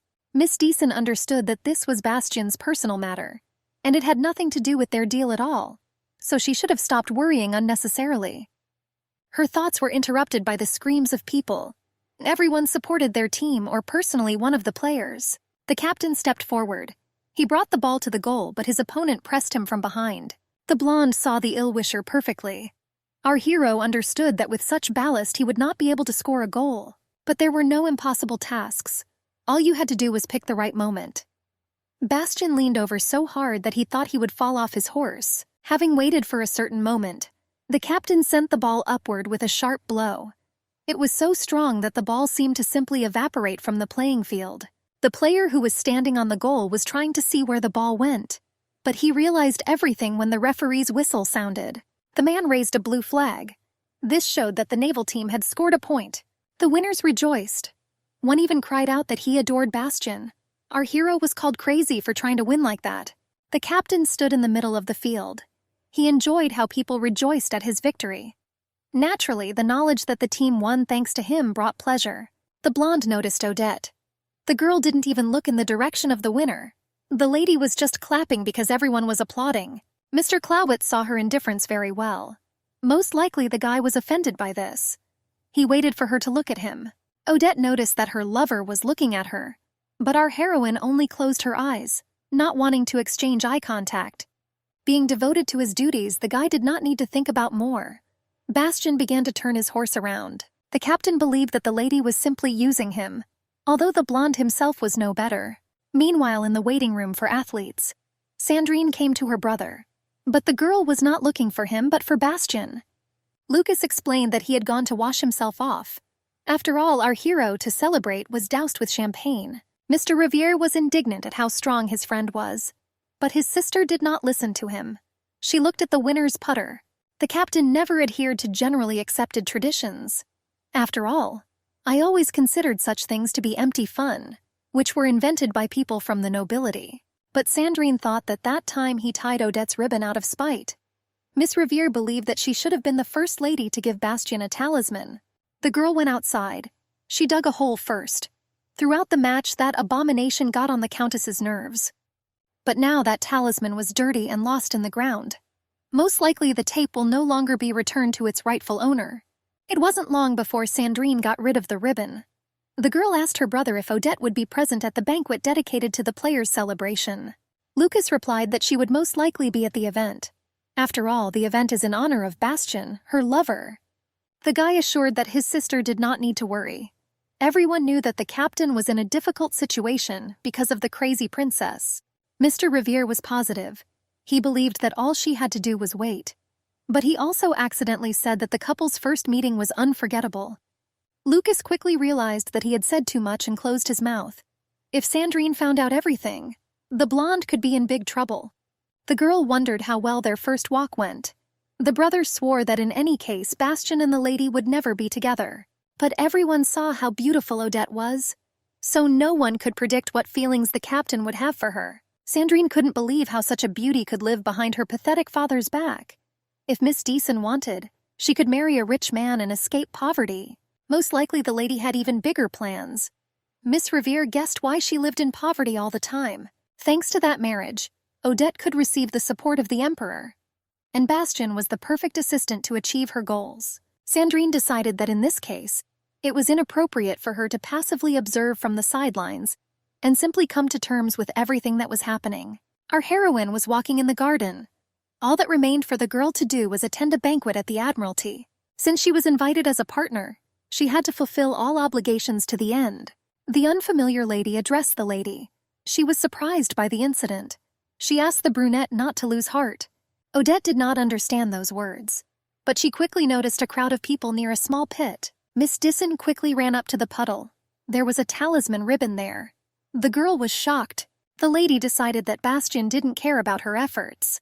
The poor thing thought that the captain no longer needed his beloved. One of the aristocrats came closer to our heroine. She was worried about Odette's condition. The brunette immediately asked to do her a favor. She wanted to leave the banquet early under the pretext that she allegedly felt ill.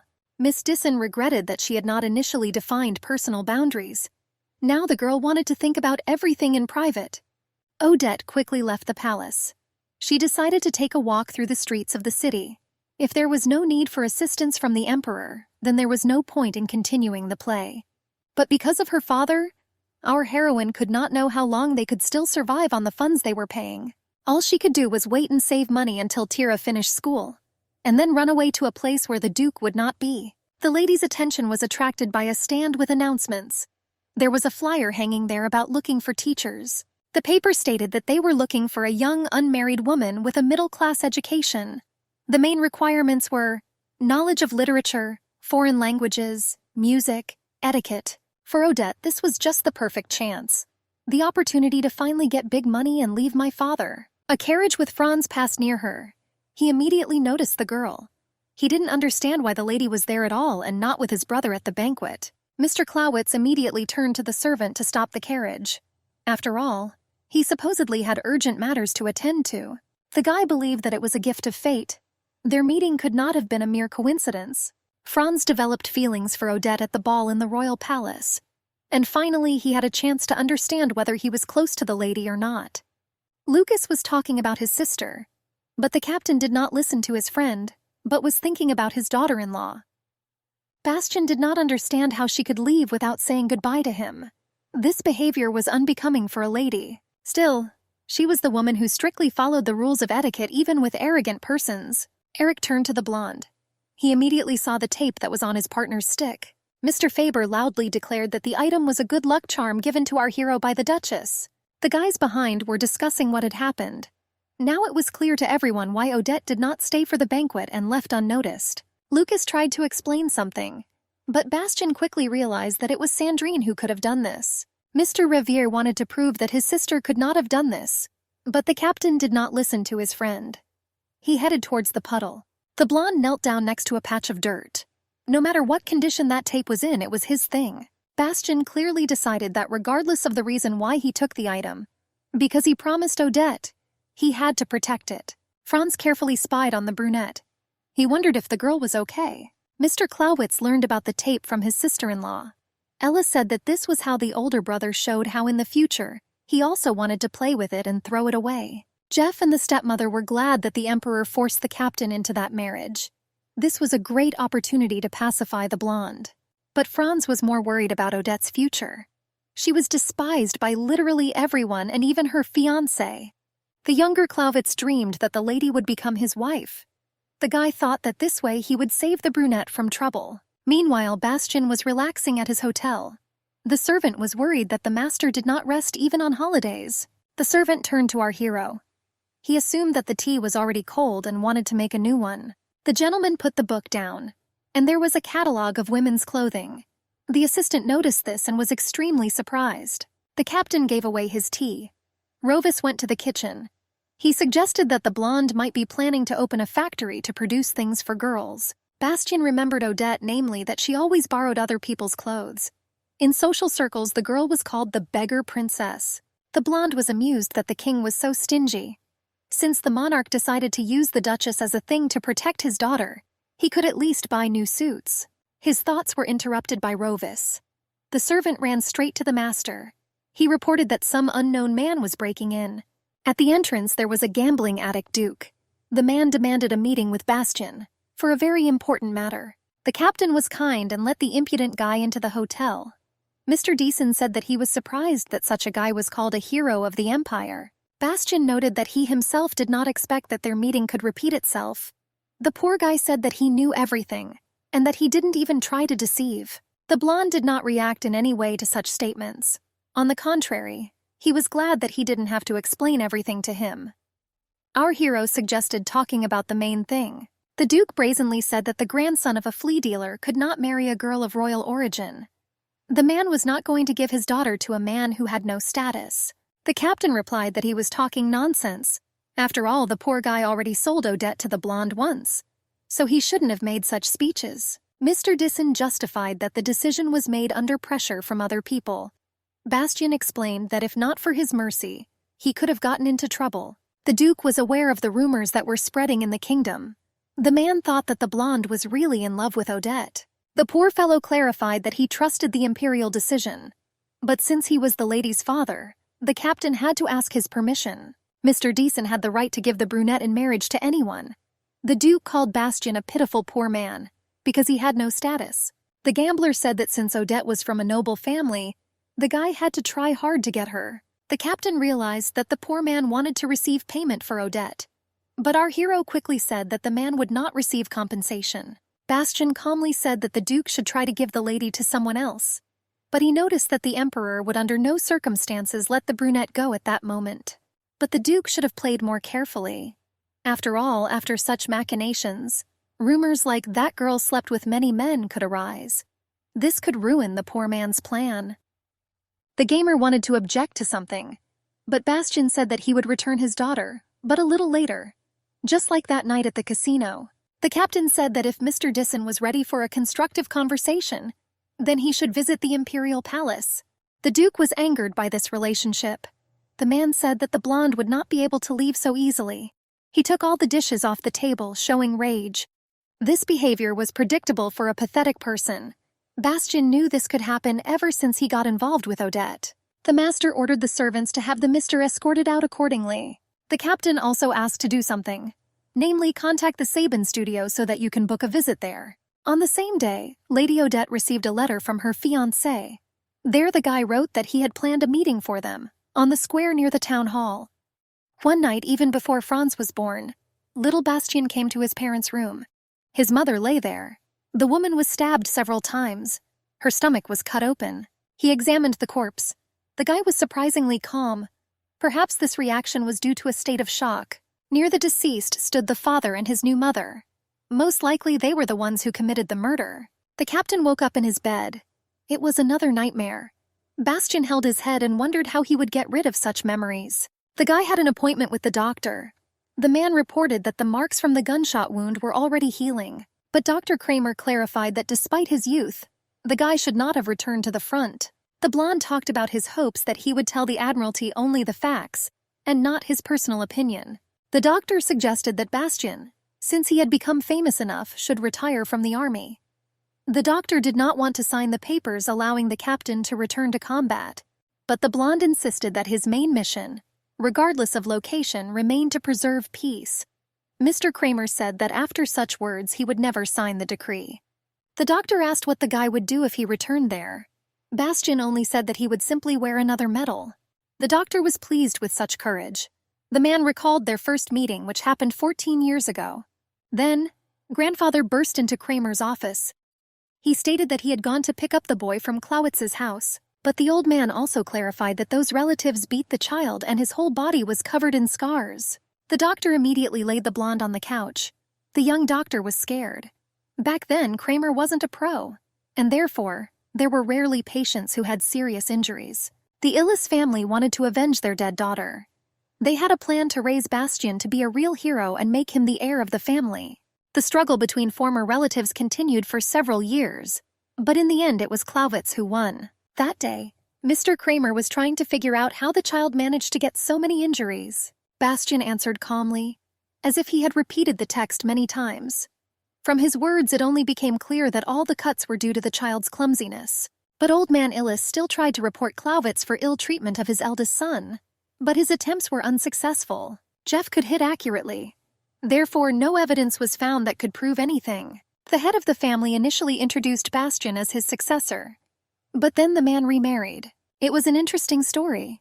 After the first wife had just died, it turned out that the other woman was already pregnant with Jeff's child, already in her 7th month. Bastian's upbringing included harsh methods to maintain discipline. The boy woke up long before sunrise.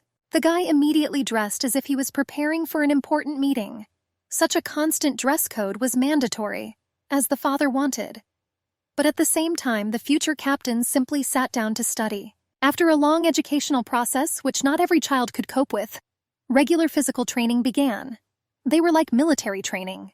Bastian read and wrote for so long that his eyes became bloodshot and his fingers became swollen. He also learned horse riding. And Jeff was not stopped by the fact that his son once fell from a horse and almost broke his neck. The boy was also often thrown into the forest, where the guy had to live the night with only one gun. Bastian, after the death of his mother from 6 to 12 years old, simply tried to survive in the Klavitz family. The doctor often regretted that he had revealed to Old Man Illis the truth that the girl had been killed. Kramer could simply lie that Sophia died naturally. In this case, grandfather had no desire for revenge.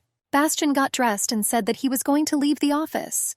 Perhaps if the doctor had deceived everyone then revenge would not have become the #1 task for the captain. The time has come for the meeting. Odette arrived a little earlier and immediately recognized the atelier that the aristocrat had so praised at the meeting. The blonde flashed nearby. He didn't even say hello but immediately went into the building. The girl was surprised by such an unusual format of communication. The couple went inside. There they were met by the owner of the Sabine studio, Hilda Sabine. She was happy when she saw Bastian. The captain thanked him for the help provided. Madame said that there was no need to observe formalities. After all, Mary's nephew was also her nephew. Hilda turned to the lady. She said it was an honor to serve such a valued guest. The owner of the studio offered to take measurements of the girl and discuss the details. The lady was surprised that they took her to a luxury clothing store and did not even explain the essence of their meeting. The brunette clarified that an error had occurred. She didn't come to order clothes. The captain covered his dissatisfied companion with his body. The guy asked Hilda to leave for a few minutes so they could discuss everything. Madame asked to be called when the couple decided everything. Afterwards, the woman quickly went to the warehouse. Odette accused her lover of being rude. She asked why the blonde did not say all the conditions of their meetings. Bastian explained that the studio was fully booked a year in advance. So if it weren't for the long friendship of his aunt and Sabine, they would not have had the opportunity to visit such a place. The lady stated that she had no intention of wearing the clothes she received from the captain anyway. She said it was coercion for unwanted gifts. Our hero turned sharply to the girl. The guy clarified that he did not do all this out of his own desire. That day his rudeness was at its maximum for unknown reasons. Bastian turned away from the lady. He asked if she was aware of what she was called in secular society. The guy sat down on the sofa. The blonde recalled that the lady was called the beggar princess. Now everyone knew who Odette was in a relationship with. The captain was afraid that because of the girl's poverty, his position could also be shaken.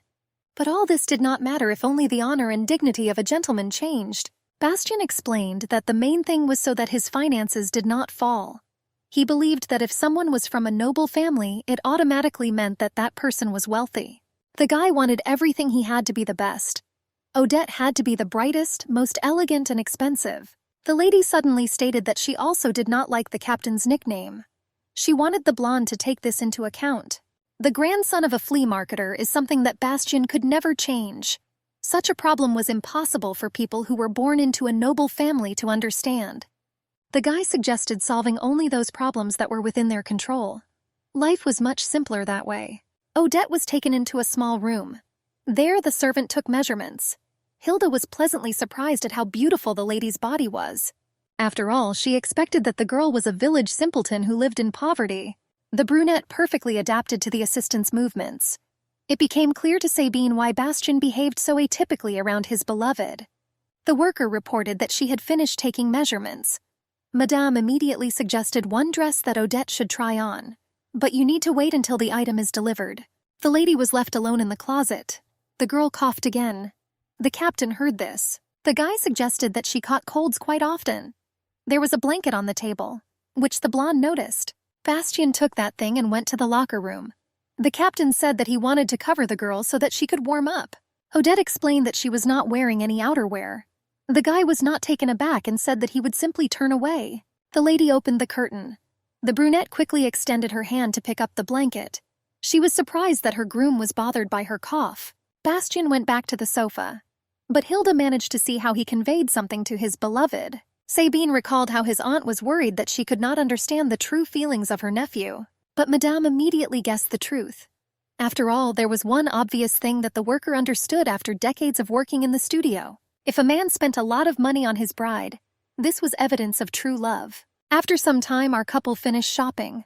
The servant sorted all the things into boxes and then put them on the carriage. Bastian was surprised that in just a couple of hours, they spent more money than they spent on his house in a year. The captain said that he had already planned one meeting.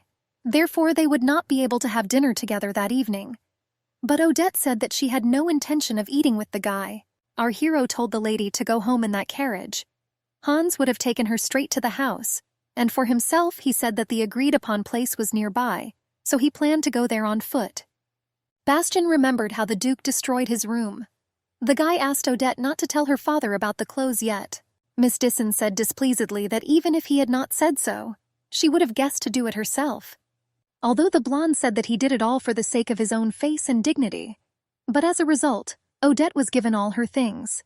No matter how much she wanted to, according to the rules of etiquette, the girl had to thank her gentleman, which is exactly what the lady did, but briefly and quickly. The captain did not answer then. In the carriage he wondered how long the Duchess was going to stick to etiquette. Bastian immediately went to the penthouse. There a servant came running to him. Lucas was alarmed that the gentleman returned so late. The servant, short of breath, announced that Princess Isabel herself had arrived at the hotel. The captain did not expect such uninvited guests. That girl came to them. She hugged the blonde tightly. Her Majesty said that she came there to see her beloved. The princess waited for him to say something, but Bastian only said that he was just going to take the girl home. Her Highness, like a small child, squealed that she would not return to the royal family. It was quite an ordeal for Isabel to escape from the summer palace. She said that the captain could not even imagine the complexity of such a mission. Bastian reminded her that her clothes would not deceive the Imperial Guard. The princess should have left the penthouse before people started looking for her.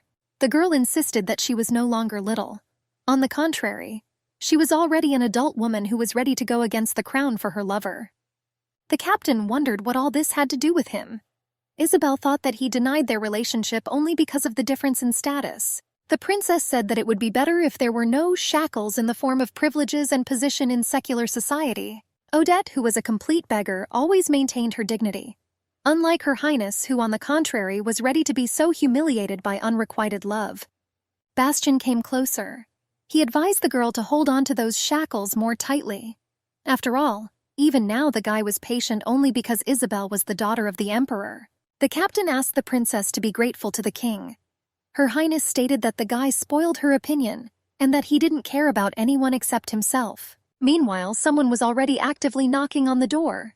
The blonde understood that the Imperial Guard was already there. The princess fell to her knees. Humiliated, she asked him not to do that. The girl prayed to Bastian to protect their love from the monarch. But the captain stated that as an imperial soldier, he was loyal to the royal family. Our hero had already grabbed the handle and was ready to open the door. When the passage was open, the guardsman immediately went inside. The blonde quickly explained that when he returned home, Isabel was already there like that. Bastian was about to leave, but a man stopped him. The guard stated that the emperor ordered Mr. Disson to be taken to the palace. The main thing was to bring the captain to the king quickly and quietly. Our hero did not at all expect such an outcome of events. Meanwhile, in the house of the poor, Tira once again asked if it was true that they would go to the amusement park. Odette naturally confirmed her words, but she clarified that they would go there only next Sunday. The little one hugged her sister tightly. The girl thanked her for literally everything. The brunette was pleased with Tira's emotions. For our heroine, working as a tutor was a pleasure. Moreover, they paid very well there. Her boss also offered housing. If Odette could get rid of payments to her father, she would not have to play in this play. The captain showed her kindness at least sometimes, but no one knew his true intentions. Moreover, Bastian had a contender for marriage. The lady just had to stick to the terms of the contract until it was all over. The girl imagined how they could go to a small town and start a new life there. Odette suggested one idea. When Tira graduates, she will go somewhere far away. And the most important thing for them was to live away from their father. The little one did not quite understand this, and replied that they had the opportunity to simply move to a separate house, remaining in that city. The sister explained that rent in the capital was too expensive, and there were too many people. The younger sister said that she would consider her idea. She stated that she was already tired and should go to bed. Odette understood that her sister Tira would soon be of age, and in this case the girl could go wherever she wanted. The little one suddenly asked if her sister knew who Clawitz was. The lady asked how she knew that name. Tira said that recently a man came and extorted money from her father. But the Duke said that Mr. Clawitz would sort everything out. Odette guessed that the gambling addict went to Bastian. And in this case, she should have found out everything as quickly as possible. The lady put on her cloak and headed for the exit. Tira didn't understand what was happening. The girl only made excuses that she had forgotten about an important meeting. At that time, slaps from blows were heard in the imperial palace. The queen hit the captain on the cheeks, but the soldier stood motionless. Her Majesty asked how Bastian dared to ridicule their family. The monarch said that the guy would not leave this house alive. The monarch left his embittered wife. In any situation, it was worth remaining in a sober mind. The emperor insisted that the woman speak to Isabel as soon as possible. She could not contradict the king. Her Majesty silently turned around and went to her daughter's room. Relations between all members of the royal family were strained. The king finally exhaled when his wife left them. He stated that they were going to send the princess abroad as soon as the sun rose. The official reason for leaving was rehabilitation. Due to health problems, the girl had to go on vacation before the wedding. Bastian took note of this. Isabel gave the nanny a sleeping pill to escape from the summer palace, and then she herself dressed as a maid and left the building without any problems. However, no conspiracy charges were brought against the captain. After the ball, the king sent people to keep an eye on him. In addition to meetings with Odette, the spies found out that Bastian constantly crossed paths with Sandrine de Ravier, niece of Emperor Berg and daughter of the nobleman Felia. Although the captain was a despicable bastard, he had the best options in his hands. The emperor began to list Bastian's girls: Princess Isabel, daughter of Duke Ravier, and also Odette. The monarch asked if there were other women he should find out more about. His Highness decided to ask directly who Captain Clawitz was. The guy said that he would be whoever the monarch ordered him to be. The king declared that he was indeed a soldier worthy of the title of hero, but Bastian was not a man who completely submitted to authority and order. This could be understood just by looking into his eyes. The emperor was afraid that he might lose his temper and still betray his master. The man wanted to understand how to limit Bastian, so that he would not even think about contradicting the state. The monarch explained that, intentionally or not, the guy had tarnished the honor of the princess and the entire royal family. Isabel's wedding was not just an event, but a major event for the entire empire. A national marriage between Prince Belov and the king's daughter had to take place. Bastian said that he himself hoped that the union between the states would be successful. The emperor explained that if there were problems with this, then the security of the kingdom would be in jeopardy. The captain would never be forgiven if this happened. The guy said that in this case he would simply go to the front. He assured that if only the king had ordered it, he would have been there the next day. The monarch did not listen to his stupid excuses. He ordered Bastian Clawitz to marry immediately. Odette was already returning from the captain's palace. The girl was in a completely depressed mood. Only a servant met her at the penthouse. Lovis said that the gentleman was not at home, and no one knew when he would return. The guy suggested that the lady just leave a message for Bastian. Our heroine only asked if Duke Dissen had ever visited this estate. The servant said that he really came without an invitation. It became clear why the captain suddenly started talking about a gambling addiction at the last meeting. Naturally, Odette has already agreed on the next walk. But since the father tried to take advantage of the guy's money, it complicated everything. The brunette lost the desire to continue their performance. The lady has already entered their house. She was worried why Bastian didn't tell her anything about what had happened. The landlady was loudly indignant. In the apartment of the poor people, as usual, there was a quarrel and a fight. The woman ordered the lady to quickly go upstairs and try to somehow calm down her family members. Odette did not react to all the noise. She just wanted to forget her identity and run away somewhere far away. But having come to her senses, the girl ran to her apartment. She first asked forgiveness from the mistress of the house.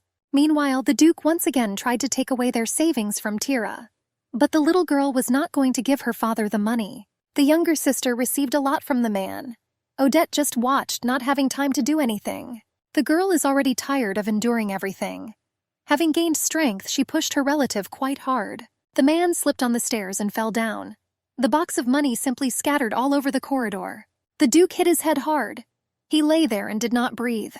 Although the sisters did not really like their father, a gambling addict, they were extremely scared. The king said that the Empress's words were not a bluff. If he had only wanted to, Bastian would not have left the palace alive. There was no difficulty in passing off the incident as an accident. The captain could have been found dead in the alley of some brothel. But the monarch tolerated the guy's antics as a sign of gratitude for all his achievements. The blonde just needed to get married before the summer festival passed. The emperor wanted Odette to become Bastian's wife. But it also didn't matter if another girl became a companion for a soldier. The main thing was that the captain lived in marriage for 2 years, until Isabel marries Belov and gives birth to his first child. The guy wanted to explain that there were less than a couple of months left before the festival. It was difficult to have a wedding in such a time. But the king declared that this was better than Bastian's accidental death. The captain had to show the whole society how much he loved his wife, so that Crown Prince Belov would not feel any threat if he found out what happened between the soldier and Isabel. The emperor squeezed the guy's shoulder with his hand. He stated that if Bastian was going to do everything perfectly, he would literally get whatever he wanted. The next morning, the duke was taken to the city hospital. The sisters also came to visit their father. Tira cried all the way. The girl was worried that because of that incident she could be sent to prison. The lady assured that the man did not remember what happened.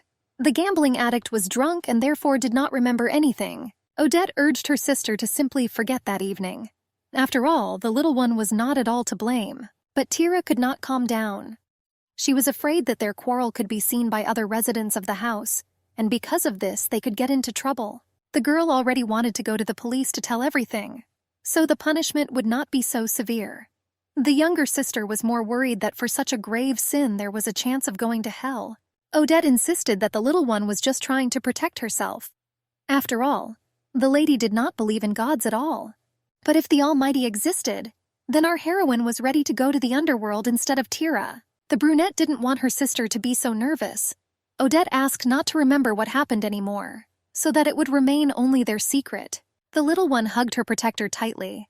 She agreed with her older sister's proposal, but at the same time she quietly continued to ask God for forgiveness. Our heroine was ready to be with her sister to the end, even go to hell instead of Tira, just to fulfill his duty as an elder relative. Bastian was riding in his carriage. The guy was wondering how to organize a wedding. In order to carry out the marriage with a minimum of formalities, it was necessary to decide on the bride in the coming days. It only took 2 years to be with his wife, and the captain would have received anything he wanted from the emperor. In fact, the blonde would have nothing to lose from such a deal. But choosing Sandrine as the lover was not an option. After all, the girl still needed a lot of time to say goodbye to her first husband. At that time, the most reasonable thing was to at least get married to someone.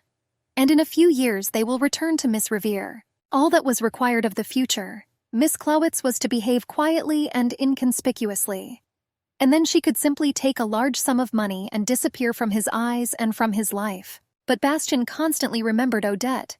No matter how many options he worked through, that lady was ideal for the role of his wife. Lovis noticed the gentleman's alarmed appearance. He wondered why the captain was so tense. The blonde ordered someone to be sent for Miss Disson. The guy needed to meet her quickly. The servant remembered that a guest had come last night. Bastian was surprised that someone would come so late. Lovis clarified that he did not reveal the truth about where the captain was then. An unknown person left a note for the owner of the penthouse. In the letter, Odette expressed her apologies that her father was causing problems for Bastian. The girl also wrote that she would make sure that the Duke did not disturb anyone anymore. The servant handed over a second message from Countess Trieux. It arrived in the morning urgently, so the captain was obliged to read it at that very moment. The guy quickly read the note and was shocked. Our hero decided that he should have met Miss Disson in person. The Countess addressed Bastian on behalf of Odette. The girl had an unexpected situation and was forced to be absent for a long time. She wrote that the Duke fell down the stairs and was being treated at the Lotz City Hospital, that he suffered serious head injuries, including a broken spine. Doctors said that the poor man would most likely have to live with paralysis from the waist down until he died. Odette had been sitting next to her paralyzed father for days in a row. The girl didn't have much choice because she needed someone to look after him. The Countess was only able to visit them now because she was constantly busy. She was more concerned about the lady's condition than her father. The brunette insisted that she was completely fine, but her appearance was terribly tired. Miss Trieux made Odette take a walk. The woman assured that she could look after the Duke for a while. Our heroine finally agreed to take a short rest. From now on, she will have to live her whole life looking after her paralyzed father. The long-awaited job as a tutor, hopes of starting a new life somewhere far away. All this has now become a pipe dream for her. The girl just wanted to disappear so that no one would remember her. While Odette was trying to calm down, Someone quietly and unnoticed approached the bench. That stranger turned out to be the captain. Bastian immediately expressed his condolences about what happened. But then he asked for some time. Mr. Clawitz made a written agreement. Odette needed to read it and decide whether she agreed to such a deal. There, the guy described in detail the emperor's order about the wedding. The captain also wrote that if the lady married him, she would receive sufficient compensation in 2 years. But this made our heroine more angry, namely that Bastian decided to buy a wife and for such a long period of time. The guy clarified that this was only a mutual agreement. In fact, he simply offered work for such a time. Odette replied that the captain did not come on time. The blonde said that the emperor gave him too short a time frame for marriage, so he came to her so quickly, despite what had happened. Bastian also said that although the beggar princess was at the top of the list, this did not mean that he did not have more alternative options. He noted that such a deal could have saved the girl's life. After all, when the duke is discharged, the care of the patient will fall entirely on Odette. It seemed to the captain that relations in the Disson family were quite strained. The guy asked his possible bride about this. Bastian explained that the agreement was a proposal for a fictitious marriage. After marriage, they will simply need to live in the same house. The rest of the time, the couple had to play the role of lovers at official events, and the remaining hours will exist as strangers. All it took for Odette to sign was that her life would change completely. My father had the opportunity to spend the rest of his days in a nursing home with better conditions, and Tira could enter a prestigious school. The lady needed to live 2 years in marriage with the captain, and everything would definitely work out for her. The heroine's face became even paler. Miss Disson asked if it was true that Bastian, as soon as the contract ended, would immediately marry Countess Renat. She decided to tell how she accidentally overheard the conversation of lovers on the day when there was a polo match. The girl constantly coughed during communication. The captain explained that he still had to wait several years, namely until Sandrine sorts out the divorce. Odette was surprised that the guy's relationship with the emperor was so important that he was ready to postpone his wedding. The blonde confirmed her suspicions. The lady asked to be given at least a day to think about everything. But Bastian had already extended his pen. The captain repeated that he had little time. Therefore, if she wanted to refuse, she should have decided right there. Odette quickly agreed. She began to sign their contract, and she assured herself that it was just an agreement as before. The girl didn't care how the next couple of years might go. Such a marriage was much better than missing out on the opportunity to have a normal life. Our heroine wanted to put the document aside, but did not have time. Her strength was at its limit, and therefore she fainted on top of her future husband. A couple of minutes later, Bastian approached the entrance to the hospital. He held his beloved in his arms. Odette's whole body hurt so much that she couldn't even get off the captain. Because of this, the girl made no attempt to push the blonde away. Bastian walked into the reception area. He reported that he had brought in a patient with malnutrition and was going to see Dr. Kramer. The nurse tried to justify that her director did not accept ordinary people. The captain asked the doctor to tell him that the seriously ill woman was the fiancée of Bastian Clawitz. Active preparations for the wedding began. The Countess and Odette traveled all over the city and bought everything for the event. This was a burden for Miss Trieux. For the first time in her life, she was preparing for marriage in such a hurry. The lady was glad that the woman was providing her with such assistance. Finally, the heroine rested and fully recovered, which was visible on her face. The Countess said that there was no need to thank her like that. After all, she herself had a lot of fun spending an endless stream of money. The captain asked the woman to make Odette the most charming and beautiful bride among all, so they had to try their best until the very end. The lady didn't really like everything that was happening. After all, throughout the entire month, the guy constantly insisted that his beloved should have everything that was the most expensive and luxurious. Naturally, Bastian was not going to save on preparing for the wedding. He recently gave her an engagement ring that the girl was required to wear before marriage. Odette wanted to dissuade the groom from such gifts. After all, there was no point in them since the celebration was very soon. Literally everything that the captain bought was one of the most expensive things in their state. Bastian's workers have recently renovated the villa. The newlyweds themselves were going to live there. The Countess noticed that, as it turned out, Odette's fiancé was much richer than most people thought. In any case, despite Miss Trieux's busy schedule, preparations for the wedding went smoothly. The Duke was transferred to an expensive nursing home near the town of Lotz, and Tira has already been transferred to a prestigious girls' school in Karlsvard. But Odette felt confused. She was lonely being away from her relatives. At that time, there were regular quarrels in the Clawitz family. The captain's parents were shocked by what their eldest son was doing. Even Franz was angry with his brother. They were aware that the newlyweds were going to live in a new villa. But there was a small problem. The Clawitz estate and Bastian's summer villa were exactly identical. The guy even located his building on the same bank. The house was built very close to his family's palace. The captain explained his action by saying that although he had to leave the estate as a child, somewhere in his heart there were warm memories of their villa. Bastian suggested that he had a wonderful childhood in the Clawitz family. Jeff and stepmother were not happy about these words. Franz understood that his brother was crazy, but not to the same extent. The guy didn't understand how the captain managed to collect so much money for the house. But everyone knew that the fortune of the ragpicker grandfather had decreased significantly in recent years. But is there really such a legacy left there that Bastian had no problem affording himself a villa? Our hero said that the Clawitz family were similar to each other. The guy hoped to become a role model for the entire city. Bastian also reiterated that his behavior was just a desire to imitate his father, Jeff. Miss Riviere also came to see the captain's wedding. She wanted to find out why he decided to get married and did not even consult with his mistress. Bastian was surprised that the girl came at all.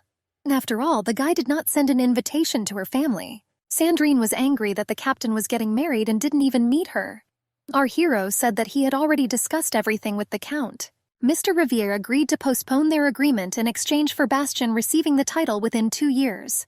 Sandrine realized that her new lover was the man who only wanted money and business in the form of railroads. The captain explained that he wanted the status and property that was in the Riviere family, and the count planned to receive money from the Illis family in exchange. Bastian recalled that their agreement did not disappear at all and cooperation continued. Therefore, as soon as the deal with the emperor was terminated, then the guy planned to marry Sandrine. But if Miss Riviere no longer wanted to be with Bastian, then she should have considered another marriage option. The captain said that he should have left already. After all, according to plan, the ceremony had already begun. The girl was left alone and she could only sob because she was truly in love with our hero. After completing the preparations, the newlyweds came to the priest. The man announced that the husband could finally kiss his beloved. Bastian removed the bride's veil. Although she was looking at the blonde, her thoughts were not with him at all, but somewhere far away from here. Odette recalled the day when her father sold her in a gambling house. But now the girl is marrying the very man who won her then. The lady again assured herself that it was only a contract for a couple of years and nothing more. The captain was already reaching out to her for their first close contact. The Duchess reminded herself that there would then be a chance for her family to start a new life. The couple played out a rather passionate kiss, just to satisfy the emperor's desire. The official start ended and the banquet took place. Bastian and his wife went out to watch the sunset. He wondered if Odette liked what was happening. The girl did not understand what he was talking about and therefore asked again, but she addressed him as you, as before. The captain did not like this way of communication, and he repeated that they needed to communicate with each other by name. The lady asked for forgiveness for still not getting used to their marriage. He clarified that he was asking about the villa, in which they had to live for the next few years. Odette was surprised by her husband's words.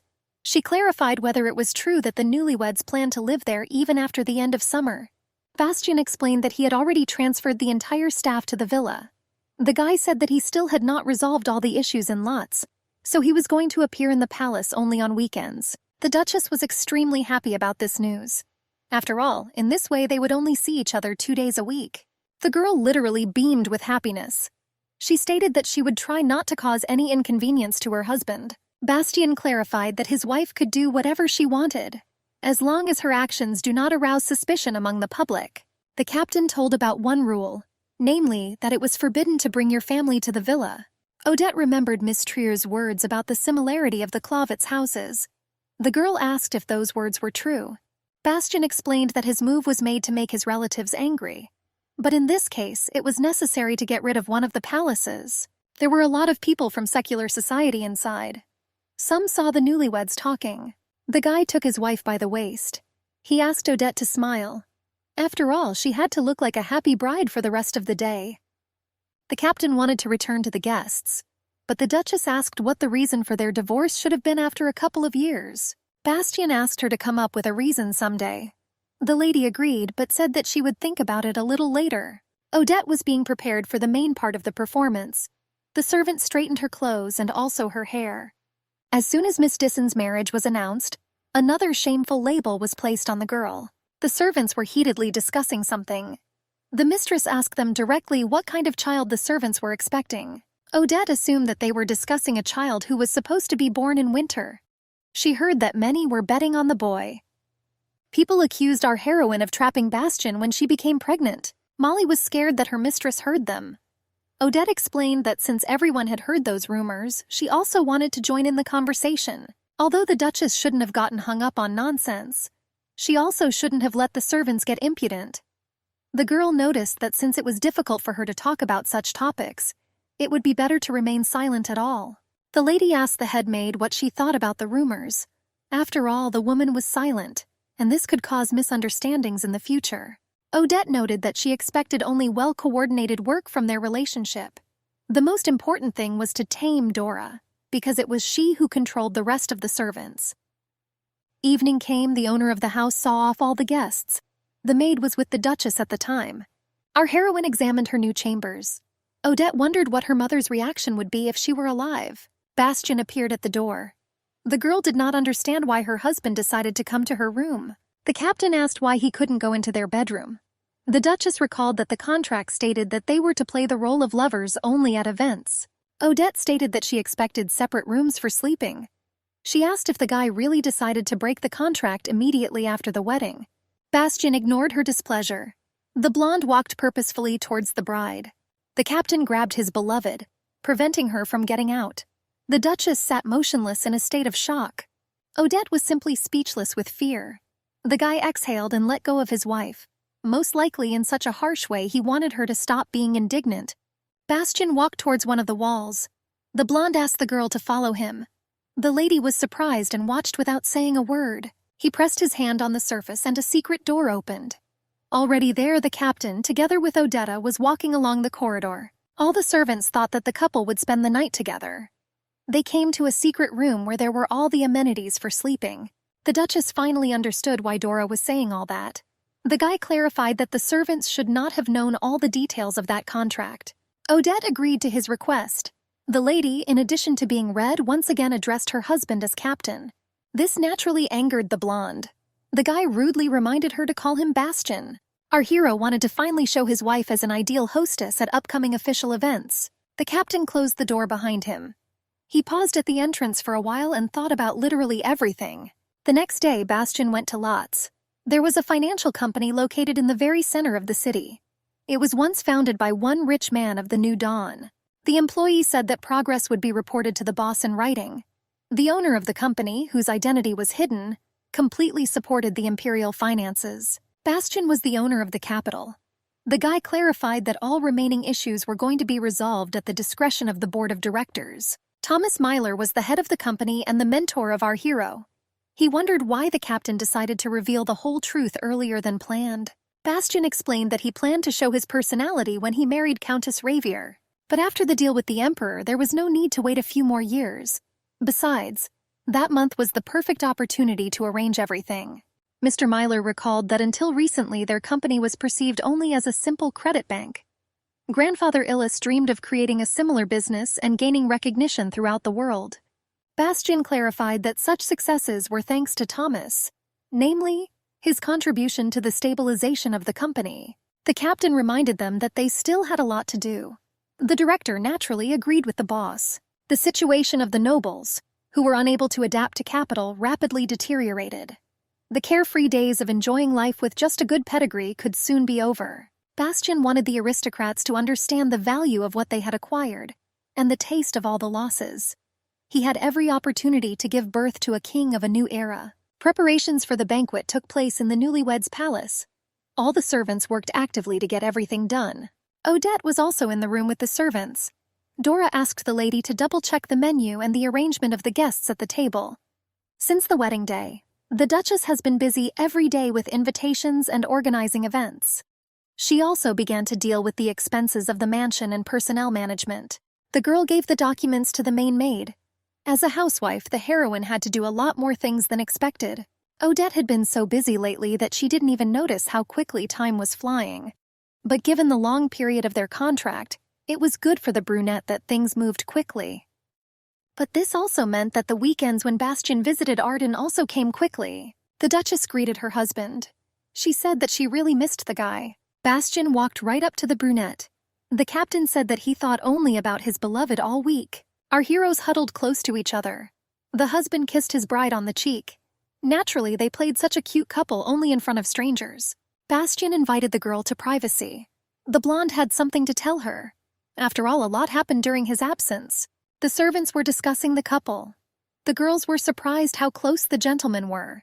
Everyone was glad that the newlyweds fell in love with each other so much. When they were already alone, Odette asked to let go of her hand. After all, there was no one around anymore. Bastian asked why, of all the jewelry that he gave to his wife. The Duchess only liked this small necklace. The lady explained that it was perfect for a formal banquet, because the frilly jewelry didn't go with her outfit. The captain said that the people who were watching that evening at the gambling house would be at the event, namely his classmates at the military academy. The couple needed to show how the girl's situation had changed since then. Bastian recalled that from now on the Duchess of Dissen became his legal wife. Accordingly, the guy wanted to have the best wife. Bastian believed that despite the fictitious marriage, that girl was his wife. The captain clarified that the brunette should have followed her husband's instructions. The guy wanted to ensure that no one remembered that Odette was once a beggar princess. On the day of the banquet, Lucas arrived first. The only problem was that his fiancée became very ill, so Mr. Revere had to take his sister with him. After all, it was not good to be alone at the event. Sandrine asked if the owner of the house was okay with her being there instead of Emma. Bastian did not particularly protest, because after all, Lucas was a close friend to him. Odette also approached them to greet the guests. Miss Revere immediately noticed the captain's wife's jewelry. The girl recalled that the Duchess was treated like a pitiful beggar just a few months ago. Sandrine envied the brunette even more. She thought that she herself had begged for the jewelry from Bastian. After all the guests arrived, the banquet began. The nobles sat down at the table and discussed various topics. Faber's wife said that Mrs. Clawitz was more beautiful than ever. Eric clarified that Bastian is very lucky with his wife. Odette was worried all day. But fortunately, everyone was very friendly. The servant approached the captain. He said that the gentleman had received a call on an urgent matter. The guy apologetically told everyone that he would return a little later. His wife did not protest in any way and remained humbly waiting for her lover. When the owner of the house left the guests, there was silence at the table. Everyone just fell silent at one point, as if they had run out of things to talk about.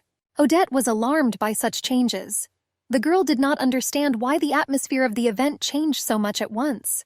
Eric suddenly started talking about the Duke of Dissen. He wondered how the man felt after the fracture. The girl was surprised that they suddenly remembered her father. The lady explained that it was difficult for him to move, but his condition was already better. The brunette thanked the guest for his concern. Mr. Faber suddenly announced that thanks to the gambler's escapade that night, Odette now had the opportunity to enjoy all the luxury. The nobleman clarified that such a good father who gave a gift to his daughter deserved a long life. Lucas tried to stop his friend because his sister was not aware of what had happened. Sandrine immediately got involved in that conversation. She asked what happened that night. The girl asked Eric to explain everything to the curious guests. Odette sat silently. The heroine guessed that the nobleman just wanted to see her reaction to such a topic. The Duchess began to explain everything herself. The lady recalled that her father used to gamble. She said that the gambling addict bet his daughter. Then the officers became very interested. Eric didn't expect her to start explaining everything herself. Odette stated that that night she met her husband and his friends for the first time.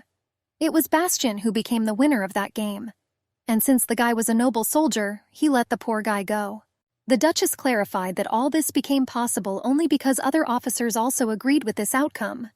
The girl was grateful for the kindness shown that day. Eric's plan completely failed.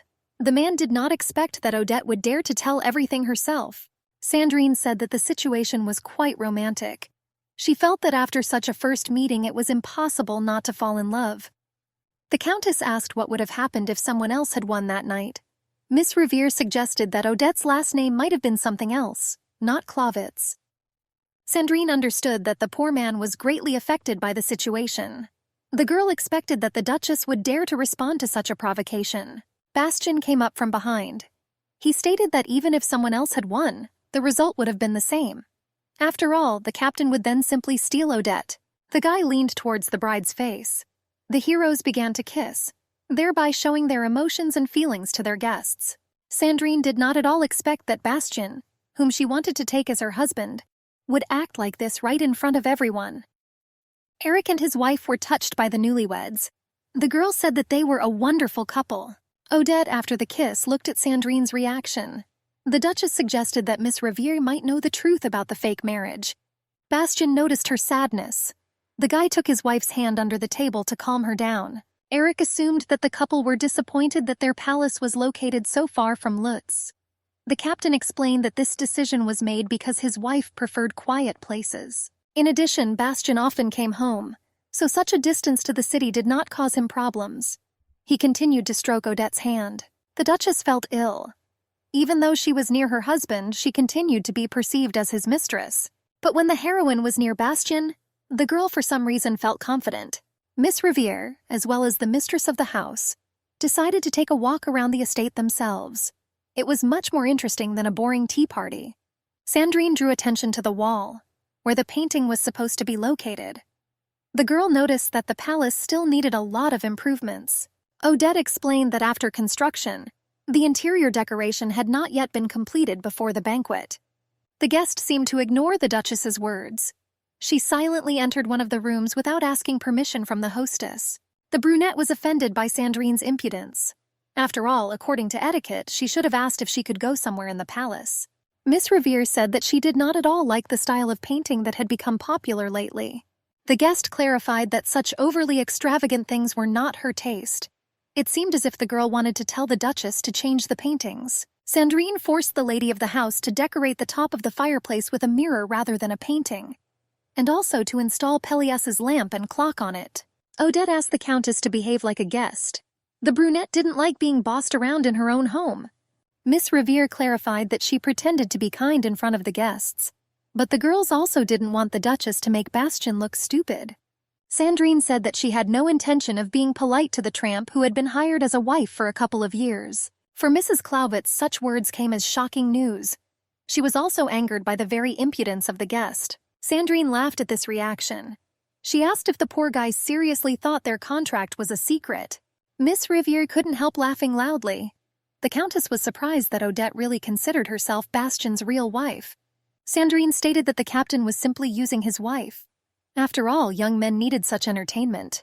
The Countess decided to warn Odette not to even risk getting pregnant and remaining in the role of lover for the guy. Sandrine clarified that she had only come to terms with the Duchess. If a child appeared, the guest would not feel sorry for him and would do everything to get rid of the child. After some time, the nobles left the palace. Only the owner, his wife, and servants remained at home. The heroine sat in her room and thought about those threats. She understood that upon completion of the contract, the villa would go to Sandrine, so the Countess's request that her tastes in the interior be taken into account was not entirely absurd. The girl finished grooming her hair and put away her tools. Odette tried several times to explain to her ill-wisher everything that happened, but the impudent guest saw in the brunette only the captain's mistress. Someone knocked on the door. Bastian's voice was heard across the room. He asked if he could go inside. The Duchess did not expect that her husband could come so late, but the girl allowed him to come in anyway. The captain opened their secret door. Mr. Clawitz had just gotten out of the shower, which Odette noticed. The brunette was bothered by her husband's appearance. She asked what happened since the guy came into the room for the first time since the wedding. Bastian wanted to start a conversation but froze. The hero examined his lover as if he was seeing her for the first time. The captain thought better of it and quickly turned away. Odette did not understand anything and waited for an explanation. The girl looked at herself in the mirror. She forgot that she was already in thin pajamas. The Duchess did not know what to do in such an awkward situation. Our heroine was very embarrassed that her husband continued to stare at her. The girl asked her lover to wait until she was fully dressed. Bastian sighed and tactfully turned away so as not to embarrass his wife. The captain didn't particularly like Odette's reaction. The girl ran to the bed. Her pink robe lay nearby, ready for use after her shower. The wife quickly got dressed and returned to Bastian. The husband invited her to sit next to him and discuss the details of the dinner party. Bastian recalled that the lady married a commoner, and from that moment on, she was also considered a simple person. The Duchess clarified that she was aware of this fact. The brunette did not understand why such a conversation was even started. The captain ordered the girl to behave accordingly. If Odette was going to show her pride as before, then it would be easy to set her up in some situation. The husband did not call the lady to the palace so that she could act out the elegant princess. The wife trembled from those unpleasant words. The heroine, even when everyone mocked her, got used to always continuing to smile, as if nothing had happened at all. Odette was treated like a woman who sold her body. But the Duchess endured it, because she fulfilled her duties as Mrs. Clawitz. The girl stated that she did what she thought was necessary. Those words were just a free execution, regardless of social status. The Duchess explained that whoever she was, be it a lady of the court or a soldier's wife, the girl was who she was. The brunette believed that she acted like a worthy hostess at the banquet. The captain was surprised that his wife rated herself too highly. Odette clarified that she just did what she should have done. Bastian assumed that she had not forgotten his advice since she said such a thing. The beloved replied that those instructions were intended for Mrs. Clawitz. The guy asked what role the Duchess played in this conversation. The wife said that she was just a real Odette. The captain laughed at such a non-standard answer. From that moment on, the man completely ceased to understand his wife's actions. Bastian stood up from his chair.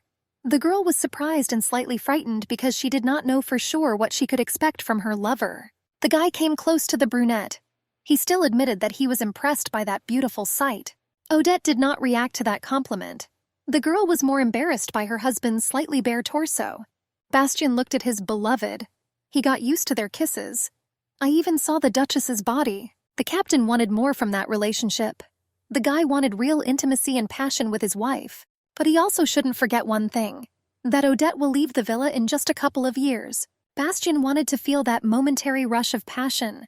But after such an event, the guy would have to endure a lot of trouble. The soldier did not plan to add even more problems to Odette's already difficult life. The captain, before leaving, stated that he preferred a heartless winner to a noble loser. The lady asked how the guy would react if he won in a very ugly way. The girl did not really understand what her husband was leading to that conversation. Bastian said that victory at any cost was the dignity of the Clawitz family. Afterwards, their conversation was over and the couple finally went to bed. The following week, Odette arrived in Lotz, namely to an exhibition where works of art could be purchased. The Duchess was choosing paintings to finally complete the interior of the house. The girl's attention was attracted by a small sketch. The seller stated that the lady's choice was excellent. After all, such things were like an investment, because their value only increased over time. Mrs. Clawitz did not choose the paintings on her own, and she adapted to the wishes of Sandrine de Ravier, the future owner of the villa. For Odette that day was happiness. Dora reported that the owner of the palace was busy with work in Lotz, and so Bastian was unable to visit the estate over the weekend. For the lady, this was a real gift of fate. After shopping, she planned to stop by a cafe that she had long wanted to visit. The Duchess stopped at another larger painting. The girl wondered if it was possible to purchase this copy. The employee wanted to explain that another customer had already noticed the item, but it suddenly dawned on him that there were no problems. After all, those two buyers were from the same family. The man thought that it would not be difficult for the relatives to come to an agreement among themselves. Bastian had completed all his most important matters at that time. The captain could only meet with the members of the polo club. Since there was quite a lot of free time, the guy had the opportunity to look into the company's office. Literally across the road, Bastian saw his wife. He was surprised that his wife arrived in Lotz and did not inform her beloved about it. The horses and carriage drove off, and it became clear who the heroine was communicating with. Franz was talking nicely to the girl. The captain stood in a stupor. He didn't understand why Mrs. Clawitz was talking to her brother-in-law. Before the relatives left the store, Franz tried to understand why his daughter-in-law decided to buy just such a painting. Odette didn't know how to explain this to him. After all, the girl simply liked the look of this work of art. The younger Clawitz said that that artist was criticized for such an unnatural scattering of colors. Therefore, the author was not known. The Duchess clarified that everyone simply had different tastes. Franz again asked the brunette to try to explain what exactly she liked about that job. Odette said that the painting seemed to capture streams of bright light and air. Although it was not completely clear to her what exactly the artist planned to express, The Duchess wanted to check with Mr. Rinzer whether she described this work of art correctly. The employee confirmed the girl's guesses. All those little things made the job especially attractive. Mr. Klowitz was of the same opinion. Odette guessed that the guys were very close. The worker said that Mr. Franz was one of the most famous art collectors in Lotz, but the brother-in-law had deep knowledge of art. True, he was sometimes impulsive. The boy said that the lady should urgently buy that landscape. Franz said that someday the value of the work will be enormous, so the Duchess should have completely trusted her vision. Odette recalled that the guy wanted to buy the item before her, but Receiver Klowitz replied that he was ready to give in to a man who truly understood the value of art. In return, the heroine had to give Franz time over a cup of tea. He planned to help his daughter-in-law in the further selection of paintings. Bastian watched his wife and his brother. The captain understood that such a place could just be an art gallery. The guy was aware that for the younger Klowitz such an institution was a shrine. After all, he was crazy about paintings. Franz pulled out some kind of note. The boy handed the piece of paper to the Duchess. The brother-in-law was very embarrassed. Odette gladly took the piece of paper. The girl herself sparkled with happiness. Bastian just didn't understand why they had such emotions. The couple continued to discuss something. But the brother-in-law was mostly stupid since they simply no longer had common topics for conversation. The relatives did not communicate for long. The younger Klowitz had to go on business. But Odette still wanted to get into that small cafe. Bastian clenched his fists in anger. The hero was angry that his wife was communicating with Franz, whom the guy himself despised with all his soul. The Duchess arrived at that diner. The place was quiet and uncrowded but quite cozy, which pleased Mrs. Klowitz. Odette was surprised that she would finally be able to spend such leisure time. To make the girl happy, all she needed was one book and a cup of warm coffee. A stranger approached her. The man wanted to join the lonely lady. Odette, without looking up from her reading, refused his offer. After all, that place was intended for her husband. But the stranger turned out to be persistent. He pushed back his chair and began to sit down in the chair. The girl was surprised by such impudence and perseverance. The Duchess had already raised her head from reading the book. She wanted to express everything that she thought about the man, but she stopped abruptly. That stranger was Bastian. The wife was amused by this reaction from her beloved. Odette asked why the guy was there. The partner explained that he had an appointment near the cafe, and I saw my wife in the window, so I wanted to come in. Mr. Klowitz asked why she was suddenly in Lutz. After all, the guy did not receive a message about his wife's intention to come to the city. His wife confirmed his arguments. Bastian again asked why the girl was in the capital. Odette said that the palace designer asked the lady to select several paintings to decorate the walls. Moreover, she was aware that her husband was not going to come to the villa for the weekend. That's why I decided to arrange this trip for myself. The husband asked if there was anything else that the beloved managed to do in the city. The girl knew that Bastian did not get along well with his family. She did not dare tell him about the conversation with her brother-in-law, and Franz then simply gave the contacts of the seller who dealt with Pelias products. In order for Odette to explain their communication, it would first be worth telling about what happened with Countess Ravier that evening. But the heroine didn't want to talk about the fact that she listened to every request of the girl who was supposed to become Bastian's wife after some time. The wife stated that after purchasing the paintings, she had some free time to go to coffee. After all, several months had passed since Odette had left their estate. That's why she wanted to stay in the city for a while. Bastian asked if the wife had any other business in the city. The girl replied that she simply planned to relax for a while in Lutz and then return to Arden. The husband grabbed his head.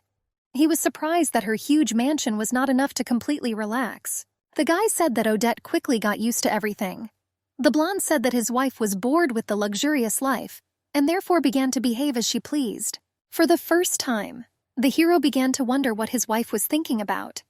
He asked why the girl kept repeating the same mistakes and did not listen to her partner. Odette did not understand why coming to the city was such a big mistake that she deserved such humiliation and insults in her direction. The soldier understood that even if he asked directly, his beloved would still not tell him the whole truth. Although the guy was the first to break their agreement, he was angry that his wife left their palace. Bastian stood up from his seat. The hero recalled that for the Duchess, he was her husband and her employer. It would be difficult if Odette dared to forget her duties. The guy became more interested in who he was in the life of the beggar princess. A married couple drove their car through the forest. Surprisingly, the weather was wonderful. although even this could change instantly in the vicinity of lots. Odette was worried that they might have mixed up the road and ended up in the wrong place. What exactly did the girl constantly ask her husband about? Bastian nodded silently in response. The captain did not particularly respond to all of his wife's questions, and either answered quickly or ignored her altogether. Such intractability began from that day in the cafe. The Duchess decided that since she was just a worker, she should behave appropriately. Odette turned away from her husband towards the forest. The girl knew perfectly well what she was getting into when she agreed to such a deal. The couple was invited to the villa of the Admiral of the Navy, Marquis de Mel. They had to spend the whole weekend visiting, so the heroine would not be able to spend much time alone with Bastian. But in some ways, she was luckier with this. Getting out of the car, the newlyweds began to play their roles. The captain asked her to repay all his investments. The girl said that she was going to do everything possible to become a ruthless winner. The lovers went to the palace. Odette still had one more question. The husband allowed the employee to ask what interested her. The wife recalled that Bastian said that the girl should win at any cost. The heroine clarified that she should have acted this way, even if the enemy was her partner himself. The soldier was surprised at her audacity. The blonde forced his beloved to try to play against him like that. After all, such a game could be funny. In the building itself, the couple went in different directions. Bastian immediately went to greet the owner of the house. The admiral was glad to see his best fighter. In addition to our heroes, many other aristocratic families were invited to the palace. The planner was to hold a large banquet, and there were a correspondingly large number of people. Odette went to meet de Mel's wife. This was their first meeting since Madame had been living abroad for some time due to her research. Count Chandos also approached the girls. The Marquise introduced him as a famous scientist in the field of botany, and also a relative of the mistress of the palace. The woman showed Count Odette. Mrs. de Mel said that the lady recently had a wedding with a naval hero. The guy said his full name, Maximin von Chandos. He also congratulated Mrs. Clawitz on her successful marriage. The Duchess also introduced herself in response, but the girl was more interested in Mr. Chandos's daughter. The Marquise said that there were many rumors about the guy. Allegedly, he became seriously ill when he returned to Berg. Maximin explained that he wanted to spend more time with his baby, so he did not appear much. More nobles joined their conversation. Ladies wanted their husbands to also take care of their children. One madam jokingly said that Count Chandos should gather the men of secular society and give everyone a lecture on raising children. Odette quietly asked the aristocrat why Maximin's wife was not at this meeting. She explained that the countess died during childbirth, so the guy has had a very hard time since then. He insisted that he was madly in love with his late wife, but also everyone was happy that Maximin tried to move on with his life. Their daughter looked very much like his dead wife. Odette looked at the single father. The girl was surprised how much Bastian was the opposite of that man. Evening came. For our couple, such an event was quite difficult. They were once again poured alcoholic drinks to toast. The Duchess was already tired. The girl was slightly drunk because for the last few hours she had been drinking only champagne. Bastian saw his wife's condition. He did not let his beloved drink another glass. The heroine could barely hold the vessel anyway, so taking it away was not difficult. The captain asked the servants to show Odette their bedroom. Naturally, the servant did not object. The guy asked his wife to go upstairs to rest. The lover also wished the girl good night. A little later, Bastian himself went into the room. He also drank too much, which was already giving him a headache. But this was even a plus, because the guy had the opportunity to fall asleep faster. The wife was most likely already asleep. Going inside, the soldier found that the bedroom was empty. The bedding was not even touched, as if Odette had never come into the room at all. The hero understood that the light was still on, so his wife simply walked away somewhere. The only question that remained was where the girl was. A noise from the bathtub caught his attention. The door was open and you could hear someone singing. Going inside, Bastian saw his naked wife. Odette sat in the bath and looked out the window, humming music. The wife was basking in the warm water. Her voice was quiet but beautiful. It was full night outside, which created a romantic atmosphere. The girl felt as if someone was behind her. Bastian stood in a stupor, but at the same time he did not remove his gaze from his beloved's body. Odette just wanted to scream. The husband completely violated their agreement when he got into her personal boundaries. Strangers were just passing in the corridor. The guy understood that if they heard his partner's dissatisfaction, there could be big trouble. Bastian ran to the bath. He jumped into the water and pressed his wife against the wall. The hero also closed Odette's mouth so that no one would know about what had happened. The soldier motioned for the girl to remain silent, and the wife couldn't say a word anyway because of her state of shock. After waiting a little, the partner finally moved away. He took the towel to give it to Odette. The husband got out of the bath completely wet. The girl asked why her husband came into the bedroom. Bastien brazenly asked if his wife really thought that they were given separate rooms. Odette wanted to remind her about the agreement. The guy asked how he should have explained everything that was happening to the Marquis. The wife thought that Bastien would somehow solve that problem. That's why I planned to... The heroine quickly came to her senses. The girl said that at that time she acted too rashly. Odette apologized for her inattention. The husband did not listen to those words and asked the beloved to quickly finish and go into the bedroom. He slammed the door behind him. The Duchess was left alone with her thoughts. She was ashamed of what had happened. Bastien went into the bedroom. To calm down my excitement, I decided to open the window and get some fresh air. The guy remembered the image of his naked wife, namely how embarrassed the girl was, as if she herself had violent emotions. The captain was more amused by the awkwardness of the situation.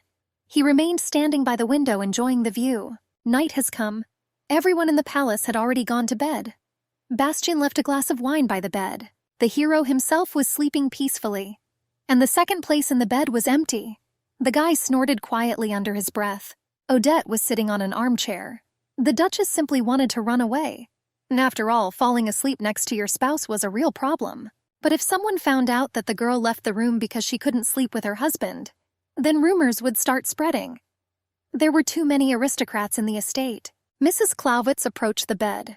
She was not going to show her weakness nor her anxiety. No matter how hard it was, the heroine did not plan to shed even one tear because of a fictitious marriage. The girl could not stand it and went to bed. First, the wife turned off the light so that nothing would disturb them. Morning has come. The first rays of the sun began to appear in the window, and also natural noise on the street could wake up our heroes. Bastien was the first to wake up. He expected to see his wife nearby and was about to turn to the girl. Looking at the next place, the captain discovered that he had slept all night himself. The blonde, because of this, quickly woke up. The guy jumped up on the bed. His first thought was that Odette had simply run away. Bastien quickly got out of bed and wanted to run into the corridor. The hero was wondering how his wife was going to explain such actions to everyone. The soldier did not walk for long. He stopped at the sofa. The guy exhaled because now no problems could happen. Odette was sleeping on the couch. My wife didn't even think about waking up, because I spent half the night tormented on the couch. Bastien realized that only their contract was holding the girl back from escaping. He was slightly angry at his partner's stubbornness. The guy carefully pulled the blanket off his wife. The soldier had a question about where his wife even got such a blanket. Even if he tried to wake Odette and send her to bed, the girl still would not listen. In the arms of the husband, the partner began to slowly wake up.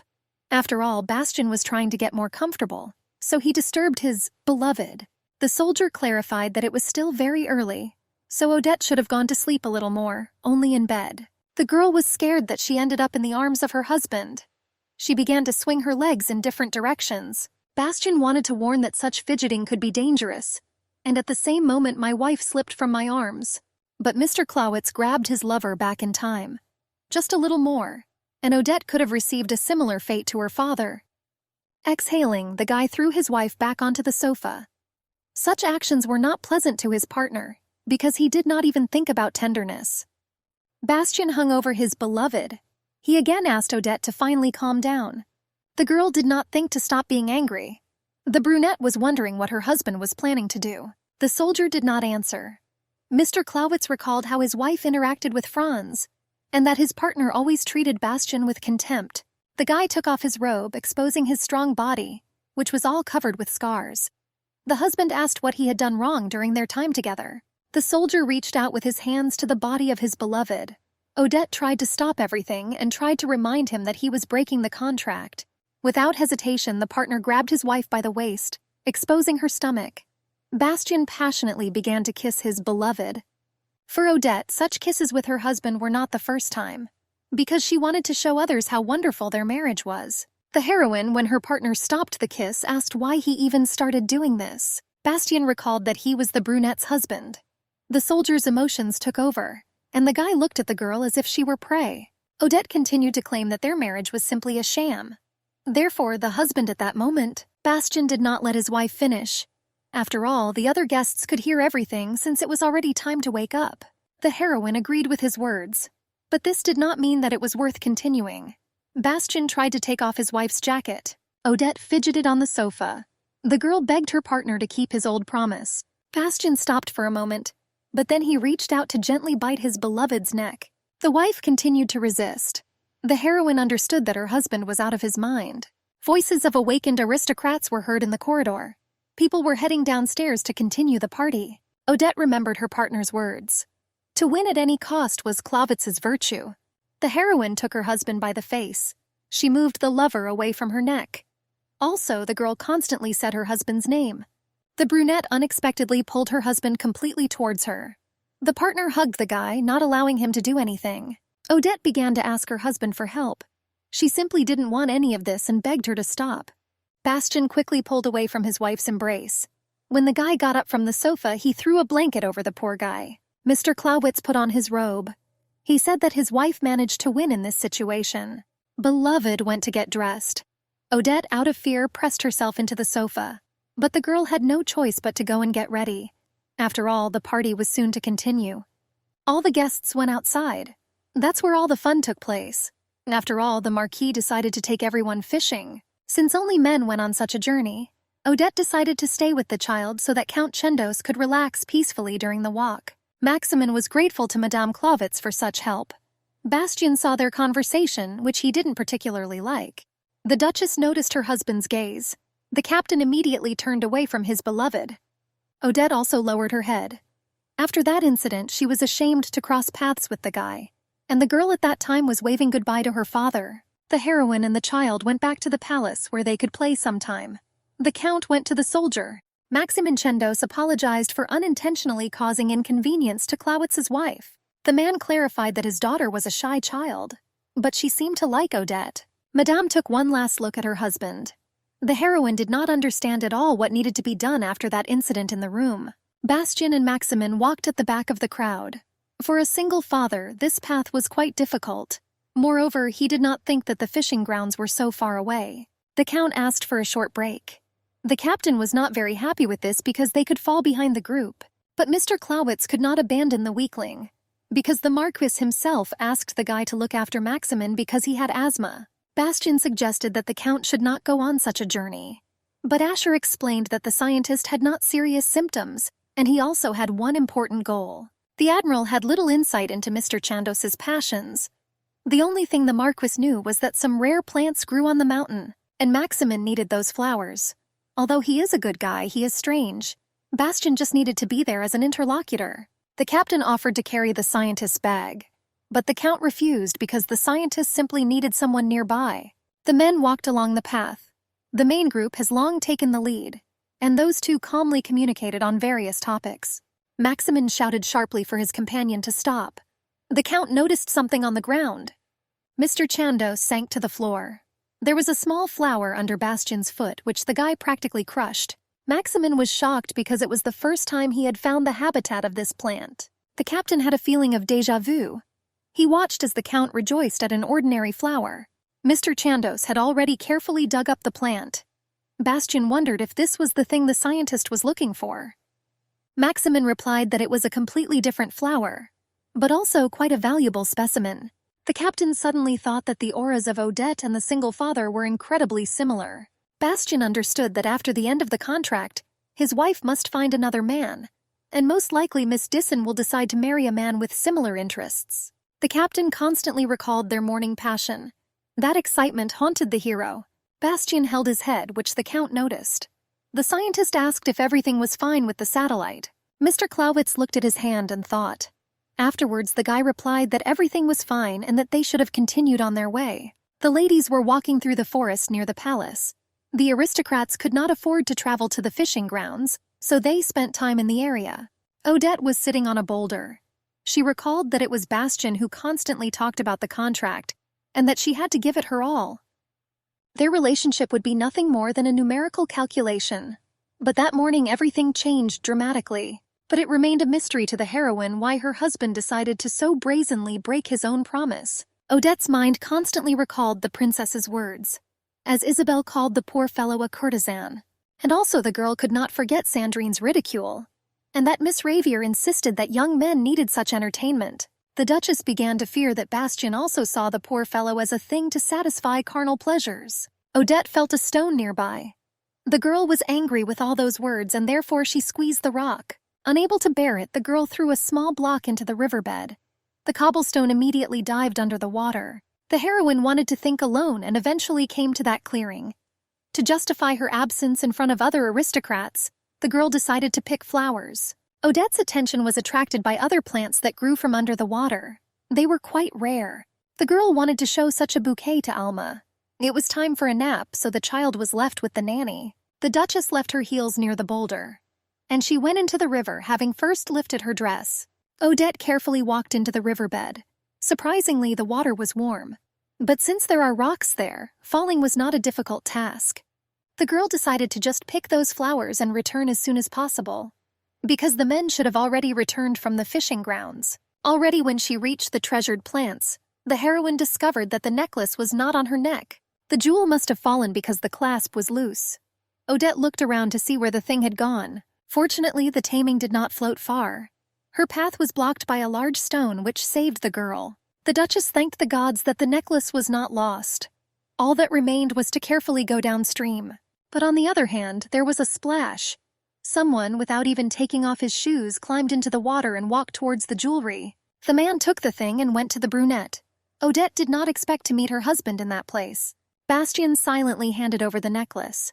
He didn't worry about getting wet because he was wearing boots. As soon as the soldier discovered Odette, without noticing it, he rushed to help his beloved. The men were just walking in a crowd to the palace. The admiral noticed that the guy abruptly went in the other direction. Bastien did not understand at all why he even decided to run to his wife. After all, he did not love Odette, but because of some emotions he came to that direction. The Marquis came to the young couple. Asher began to joke that the captain could not resist and ran away to his wife. The guy looked back. The rest of the nobles came up there. There was not much choice, and it was necessary to completely help my wife. Coming closer, Bastien began to put the gifted necklace on his beloved. The husband reminded the girl that many were watching them. The brunette clutched the bouquet in fear. The soldier understood that Odette still could not avoid the contract, and if the heroine dares to make a mess, she would be left without benefits. At the very least, there was a chance that Miss Disson would not receive the promised reward. Then her life would become even worse than before. The guy understood that his wife had a strong sense of pride and responsibility for her life. In any case, it was clear that Bastien had the advantage in the sham marriage. Odette felt that her husband wanted to touch her neck, and so she immediately pushed away the ill-wisher. But since the guy was more massive, the partner slipped on a stone and began to fall into the water. The husband managed to grab his beloved by the waist. Thus, Mrs. Clawitz did not plunge into the warm river. Bastien hugged the girl to him. He had the opportunity to do almost anything he wanted. The servants displayed all the things that the mistress had purchased. These were classical landscapes as well as decorations. Odette wanted to place a vase on one of the bedside tables. A small clock was installed on the second cabinet, and a painting was installed on top. At this point, the Duchess planned to finish decorating the room. The heroine hoped that all this was enough to fulfill all of Sandrine's demands. The girl examined the interior once again to make sure that Miss Ravier would like everything. The lady looked out the window. It was a beautiful sunny day outside. She recalled that at that event the couple had to stay one more night in the Demel family's villa. But such recklessness as on the first day of the party did not happen. Bastien spent the entire dark time of the day playing cards. The husband returned to their bedroom only at dawn. The girl was not sleeping by that time. The captain fell asleep almost as soon as he lay down on the bed. The heroine managed to get up early and go for a morning walk to see the warm sun rise. She needed to leave quietly so that her lover would not wake up. Fortunately for Odette, the newlyweds showed appropriate respect to each other. The girl realized that the soldier showed his real emotions only when they were in conflict. Usually, the husband played the role of an exemplary man. The Duchess wondered what could have happened if her husband had not found her naked in the bathroom that night. Perhaps that outburst of passion did not happen. The lady decided in order to protect herself until the end of the marriage, it would be better not to confront Bastien. Odette wanted to be more careful and stay less alone with her husband until the contract ended. The servants were discussing something behind the girl. Dora informed the lady that the furniture for the veranda had finally arrived. The servants stopped their conversation so that Madame would not hear them, as on the first day of the wedding. Mrs. Clawitz was surprised by this news. After all, the girl did not order any things for their terrace. To find out everything, she decided to immediately go to that room. The Duchess arrived on the veranda. In the middle stood a new, white large instrument for playing beautiful music. Odette was shocked that her husband bought such a piano. The employee said that the gentleman accepted his offer to purchase such an item because it was fashionable to put them on the terrace. The girl didn't really listen to the courtier, but the servant continued to praise himself. After all, it was with the help of the servants that they were able to buy a piano. Such instruments were difficult to deliver, but one well-known company helped them. Mrs. Clawitz leaned toward the keys, checking the piano's tuning. The heroine was surprised that a soldier who was not at all interested in music bought such a luxurious instrument. Odette shouldn't have coveted something that didn't belong to her. But the desire to play a little took over, and the girl began to play small melodies that she knew. Bastian was in lots as usual. He spent the night in his penthouse, but even in the dark it worked. The guy prepared himself a board where documents were hung. The captain was thinking about false mines, how stocks and bonds turned into ordinary pieces of paper, ghost companies that brought in huge profits. The big game was ready, and everything depended on how Jeff Clawitz would react. Bastian understood that the deception required a cunning trap. The best thing was to take the time to adapt to situations. The admiral said that recently, the emperor has been increasingly worried about our heroes. What was meant was that it was quite strange for newlyweds to exist separately. The marquis then said that the couple on a holiday should sleep together, because otherwise unnecessary rumors could spread. Bastian had no other way but to calm His Majesty's suspicions. And for this it was necessary to strengthen the intimacy of the spouses. A servant knocked on the door. He stated that a message had arrived from the summer villa. The gentleman allowed the guy to enter the room. Lovis said that Madame Clawitz asked her husband for permission to come to the city. The girl wanted to buy sheet music for the piano. The captain didn't really understand why Odette needed them. The butler clarified that the musical instrument that was ordered for the decorator arrived that day. Bastian remembered about the purchase. The guy realized that his beloved liked the piano. The soldier was surprised that Odette decided to contact him first, since from that day, not only did the spouses not see each other, the couple did not even correspond with letters. The captain ordered the butler to send a reply to the girl. Namely, he told the Duchess to come to the Admiralty the next day. The hero wanted to have lunch with his wife. The time has come for the meeting. The girl decided to arrive a little earlier. She had about an hour to rest alone after the grueling trip to the city. The lady sat down on the nearest bench. The Duchess decided to wait in that place until the moment for the rendezvous arrived. The brunette always carried a book with her and read whenever possible. Our ill-wisher, Miss Ravier, passed nearby. She noticed her rival and asked why Odette had come to the Admiralty. The girl had to put down her favorite book and get up to say hello. The Duchess specifically addressed Sandrine by her old nickname, namely Countess Linat. Odette stated that she had a meeting there. Miss Ravier offered to go together, since Madame also needed to talk with a person from the Admiralty. The heroine rudely replied that she planned to stay where she was, because this was the meeting place. In addition, the girl wished Countess Linat a good day and was about to end the conversation. To show her reluctance to communicate, Mrs. Clawitz sat back on the bench. Sandrine was angry at this treatment and clenched her fists. Miss Ravier said that such rudeness for a lady who had imperial blood in her veins was unacceptable. The Countess asked at what time it became acceptable in Berk for an officer's wife to treat an aristocrat with contempt. Odette confirmed that since she was the wife of Captain Clawitz, and Sandrine had a higher status, then such a conversation was rude. Madame clarified that their relationship had not been good before. She stated that, judging by all her actions, the Countess did not consider the girl to be Bastian's wife. It was as if Miss Ravier perceived this place as her own. Sandrine did not understand what nonsense her rival was talking about. Odette asked, since she had royal roots, why should she bow to some aristocrat? The Duchess asked to state more clearly what the ill-wisher wanted. Since Miss Ravier wanted the lady to be the wife of an officer, in this case the heroine apologized for being rude to a lady of high status. But if the Countess wanted to pretend to be Bastian's wife in front of his real wife, then she had to get used to such an attitude. After all, Odette had a much higher position in society by blood. The Duchess again asked what she should have done, whether the girl should have stood up and apologized to the Countess. Sandrine clenched her fists in anger. Miss Ravier was touched by such concern. The ill-wisher asked the Duchess to continue to sit and enjoy reading. The heroine had already taken the book and was about to continue her studies. Mrs. Clawitz thanked the boorish woman for her understanding, and then quickly said goodbye. Sandrine had already turned around and wanted to leave. But then I remembered one thing that I decided to tell my rival about. The Countess told the girl to stock up on a few more books, because most likely, Odette will have to wait for her husband longer than expected. After a short time, Sandrine was already in the building itself. She wanted to meet Bastien. The brother tried to dissuade him from the meeting because Clawitz had an emergency. Miss Ravier was frightened by those words. The girl stopped and decided to listen to what Lucas was talking about. The Countess was worried that something had happened to the hero of the Empire. The guy said that an urgent message had arrived from the Imperial Palace. There was much to discuss regarding the presence of the Belov delegation at the Naval Festival. The Admiral and Bastien were to have an audience with the king. Sandrine remembered Odette's words. She wondered how the captain decided the question of dinner with his wife.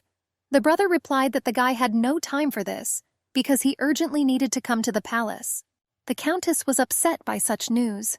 Mr. Ewald was aware of how his sister wanted to see Mr. Clawitz. Lucas repeated that no one had the opportunity to meet the blonde. The brother turned away from his relative. He suggested not to worry and finally enjoy the meal in peace. Lucas was about to go to the dining room but saw that Sandrine remained where she was. The girl wondered if Bastien had already left for the palace.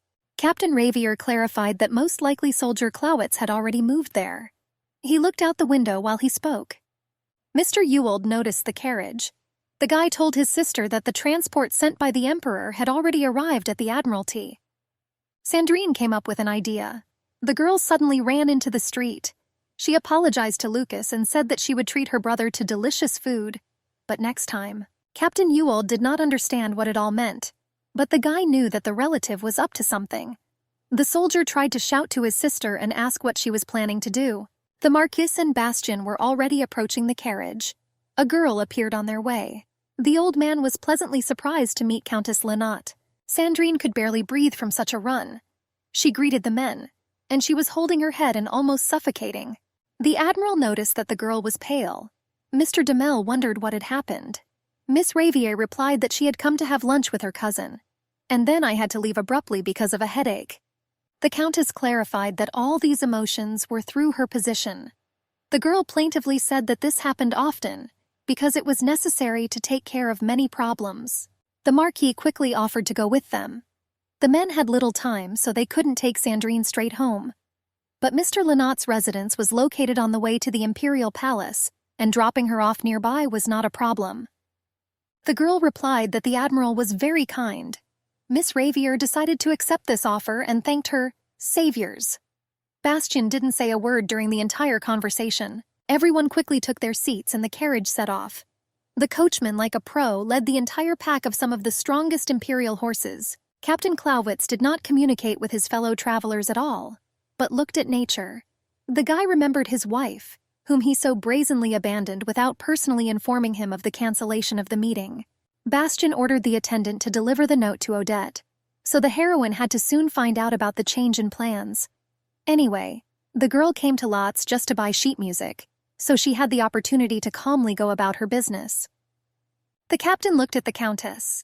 Sandrine sat opposite and was pleased that she was traveling with the man she loved so much. The guy wanted everything to go well at the king's reception. The carriage was already approaching the exit where Odette was sitting on a bench. The soldier understood that between the order of the Emperor and the promise to his wife, there was no need to even think about which was more important. A wife who was bought for 2 years could not be a priority in any case. Also, the Duchess did not have any property, and accordingly there was nothing to give. The captain clenched his fist and cracked his fingers. Even for Odette, he was only a business partner under a contract. The heroine raised her head because she heard sounds from the horses. The girl seemed familiar with the people who were in the carriage. Having looked closely, the Duchess recognized her husband, as well as Sandrine's ill-wisher. The Countess looked at her rival with a grin. The girl opened her mouth in such surprise. Her eyes seemed to fill with small tears. Bastian saw his wife's emotions. The captain did not understand why his partner reacted this way.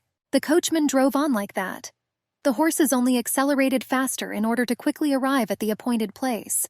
And our heroine remained on the bench herself, without waiting for the invited meeting. Odette decided to take a walk around the city. Despite the sadness, the opportunity to visit lots could not be missed. The girl came to the same cafe where she wanted to have a snack. The Duchess recalled how the attendant handed over the note. Bastian wrote a meager apology, and that they would have lunch another time. Odette understood that that luxurious carriage was royal, and since Admiral Demel was there, it means the husband was doing official work. What bothered Mrs. Clawitz was that Sandrine was there too. She clutched the menu in anger, but the girl understood that someday Madame Ravier would become the wife of a hero of the Empire. Odette imagined how Bastian would start life with his new wife. The heroine, when she lost a lot and found herself at the very bottom, realized that the pain of loss is proportional to how much soul was invested. She stopped tormenting the menu sheet. A man knocked on the table. Whether it was Bastian. A knock sounded across the empty cafe and distracted the girl from her thoughts. Odette should not have thought from the very beginning that her husband would truly be hers. The lady imagined how the soldier himself sat down at the table. The Duchess raised her head, hoping to see the face of her lover. The brunette's eyes even shone slightly with anticipation of meeting her husband. But that stranger turned out to be some guy. He said hello and noticed that the girl came alone to the cafe. He offered to treat the lonely lady to a cup of tea. Without asking, the man with brown hair sat down at the table. The Duchess was disappointed that she did not meet her husband during the day. Odette sank into her chair. The heroine expected Bastian to pester her like this, and not some stranger. The girl refused the offer and clarified that the place was taken for her husband. The captain resolved all matters in the palace and returned to the office. He sat alone in the room and thought about what had happened. The guy did not understand why Odette, who had always been sublime and cold-blooded, looked like a pitiful and abandoned child at that moment. Bastian tried to understand why the girl acted as if she had no feelings for her husband, but he still had the question of why his beloved made such a pitiful expression on her face. The manager came into the office. The owner of the company said that their team had to move the work forward as quickly as possible. The employee did not understand such a rush. The man asked what the reasons were for such orders. Bastian explained that he was planning to move completely into the summer villa in a week. This was done much earlier than originally planned. The captain firmly decided that it was worth finally reuniting and improving his relationship with his wife, Odette Clawitz. Bastian said that on that day an urgent message was received from the Imperial Palace. It said that Crown Prince Belov decided to attend a holiday in honor of the Navy. Isabel's fiancé said that he just wanted to visit his allies. But more likely, he was going to personally check whether the scandal involving the princess was true. Due to the current situation, the Emperor ordered that our heroes look like a perfect couple. Therefore, the soldier had no choice but to urgently return to the villa. Bastian understood that there was still a lot of time before the event, but in the end it still wouldn't change anything. If the spouses can prove to everyone their loyalty to each other, then the king's trust would increase. The worker listened to the owner's arguments and began to reason.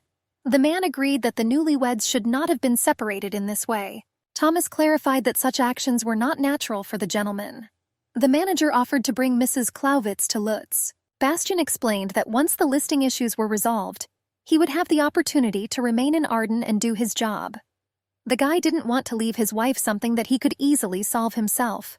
It seemed to Mr. Miller that the captain was not really happy about the wedding.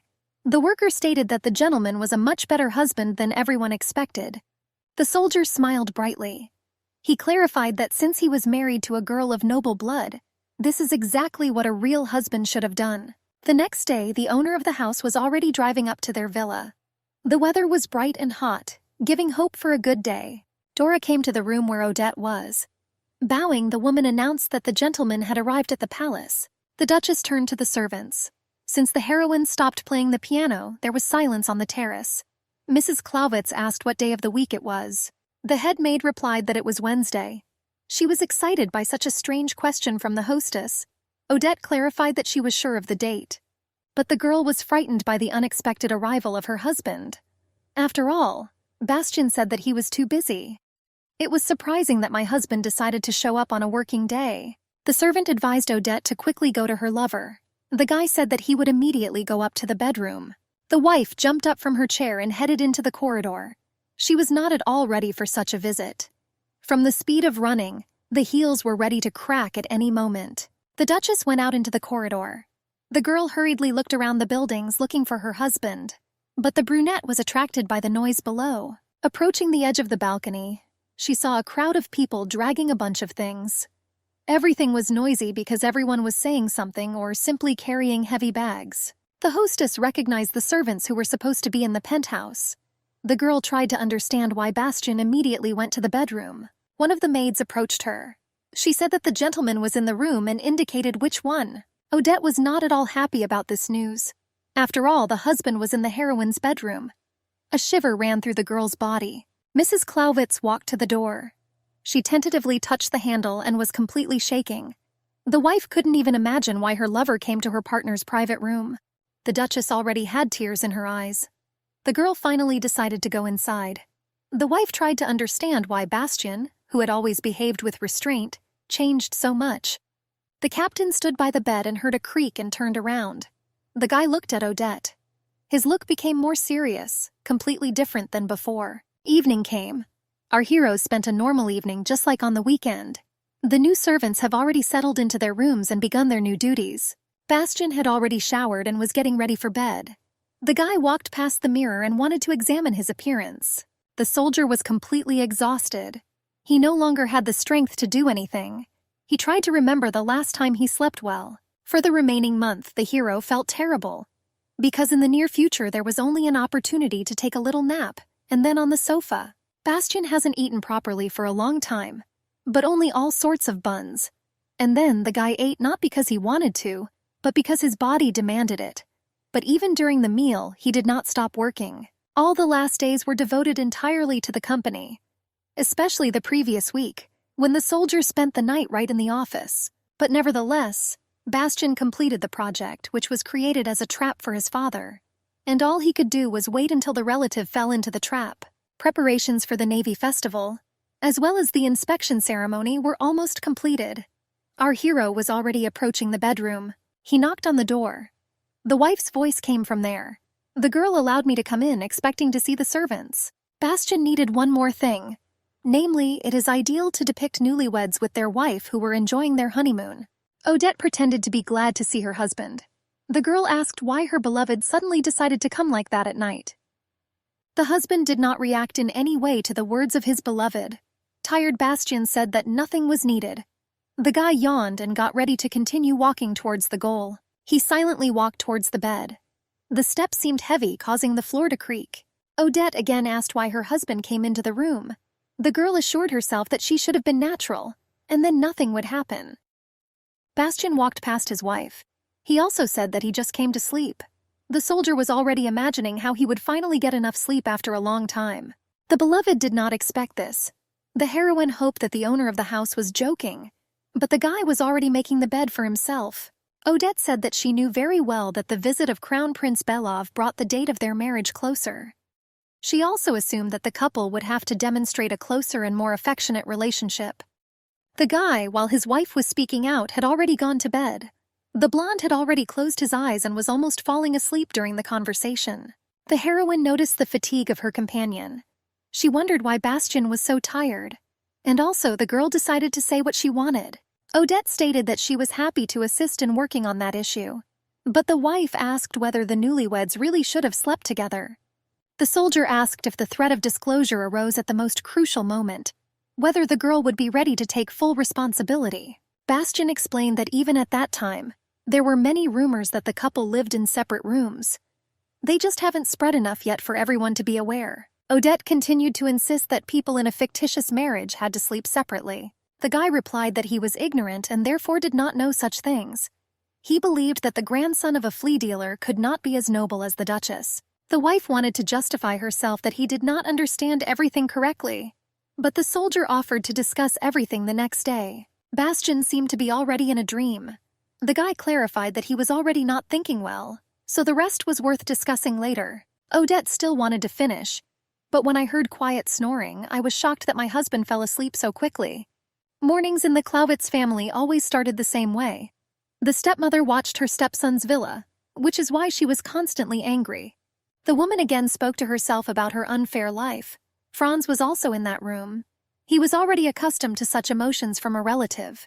The embittered stepmother called Bastian a brat, because the guy used the daughter of a penniless duke to make connections. Jeff's wife was worried that the soldier was planning to marry Sandrine de Ravier. Franz said that his brother, no matter who he really was, would not have stooped to such deceptions with the emperor's niece. Mom believed that Odette was just an incorrigible beggar. The woman went to the cabinet where there was a bottle of alcohol. She recalled that Bastian, in any case, was the son of Jeff Clowitz, which spoiled the reputation of the head of the family. The stepmother said that her stepson should have been killed when he was still an embryo. But the husband was stupid and did not dare to do this. Jeff raised the monster himself, and then tries to calm it down. The woman drank the wine so quickly as if it were ordinary water. Mom put the empty glass back. She told her son that the situation with the marriage of Bastian and Odette was too strange, because everyone knew them as newlyweds who were in love with each other. But the servants who worked at the villa told completely different details. Franz did not understand what the woman was talking about. The stepmother spoke about rumors that her stepson came to the palace only on weekends and always slept in a separate room from his wife. The younger brother did not expect such news about Bastian. The guy got up from the sofa and the book flew to the floor.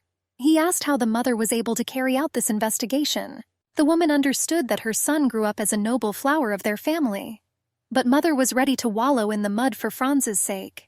She explained that the world had completely changed, that a nobleman who did not have the intelligence to manage money could not call himself by status. Franz inherited his father's fortune, as well as his mother's bloodline. The guy was the ideal aristocrat of the new era. The woman approached her son. She asked him not to disappoint his father anymore. Franz should have taken care of his fiancée, Ella. Jeff was glad that their family became relatives of Count Klein. Mom asked if her son could succeed over Bastian. The guy thought for a while but still agreed that he would be able to beat his brother. In the evening, Franz returned to his office. He took some piece of paper from an ordinary candy from the table and examined it as if it were a very expensive thing. The guy recalled how in an art store, Odette was offered a small treat by the waiter. This was a feature of this establishment, to make it easier for customers to think about everything. The Duchess happily agreed to try the candy. Then the brother-in-law watched his daughter-in-law. Franz peered into that candy wrapper. He wondered what the girl was doing that evening. The guy was clutching a piece of paper. All the Clowitz heir wanted was to look at his daughter-in-law's beautiful face forever. Franz grabbed a pencil and began sketching a drawing in his personal diary. No matter how much the guy wanted to, he still decided to admit the fact that he wanted Odette as a girl. The heroine herself was depicted on a piece of paper. The brother-in-law drew very skillfully. The next morning at the villa of our heroes, the sun had already appeared in the window along with warm rays. Birds singing could also be heard. The girl woke up from street noise. She opened her tired eyes and yawned. My husband was sitting nearby. Bastian silently watched the dormouse. The guy was touched by the sweetness of his beloved. Odette felt someone's gaze on her. The sleepy girl looked up. Her husband was almost completely hovering over her. My wife quickly woke up from this. Bastian sat down next to him watching his beloved. The girl didn't understand why he watched her sleep so intently. The partner blushed slightly from understanding the situation. Odette recalled the previous evening. The heroine understood that after that incident at the villa, it was unreasonable to sleep anywhere else. Therefore, the girl decided to be patient and sleep together. She carefully climbed under the blanket so as not to wake her husband. Odette was embarrassed that, despite the presence of another person, she fell asleep so easily. The brunette was clutching the sheet in her hands. The girl turned away from her husband. She tried to understand why she couldn't sleep so soundly before. Bastian waited silently for her to finally say hello. The soldier moved closer. The guy gently grabbed his wife's cheek and turned her towards him. Odette blushed even more at this. Bastian explained that since it was already morning, he should have said hello to them. The wife nodded her head in agreement with her lover. The girl thought that after all, she was in pajamas, and perhaps she was behaving too intelligently. The husband sighed and laughed quietly. The awkwardness of the moment was interrupted by a voice outside the door. The servants knocked and also said that tea for the newlyweds was ready. The gentleman asked the maids to come in. Odette watched silently and did not understand what was happening. Bastian took his wife's hand. He asked if Mrs. Clawitz was ready for the upcoming performance of their roles. The girl had even more questions, but the wife nodded silently because she felt that it was necessary. The servants opened the door. Ahead was a cart with tea supplies. They also lowered their heads as a sign of respect for their master. The maids were shocked by what they saw, namely because the newlyweds were in the same room and in bed together. Only then did Odette understand what her husband was asking. The guy hugged his beloved and demonstratively kissed her forehead. After breakfast, the usual family routine began. Most of the commotion was on the terrace. Odette played the piano all day long. Over the past month, our heroine has become a real pro and has often changed notes in order to play different music and develop in this direction. Bastian watched his wife. He was glad that the girl was diligent and did not waste a minute of free time.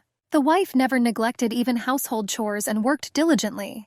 She even did the work that was Dora's responsibility. It came as a surprise to the guy, but Odette carefully strengthened her position in secular society.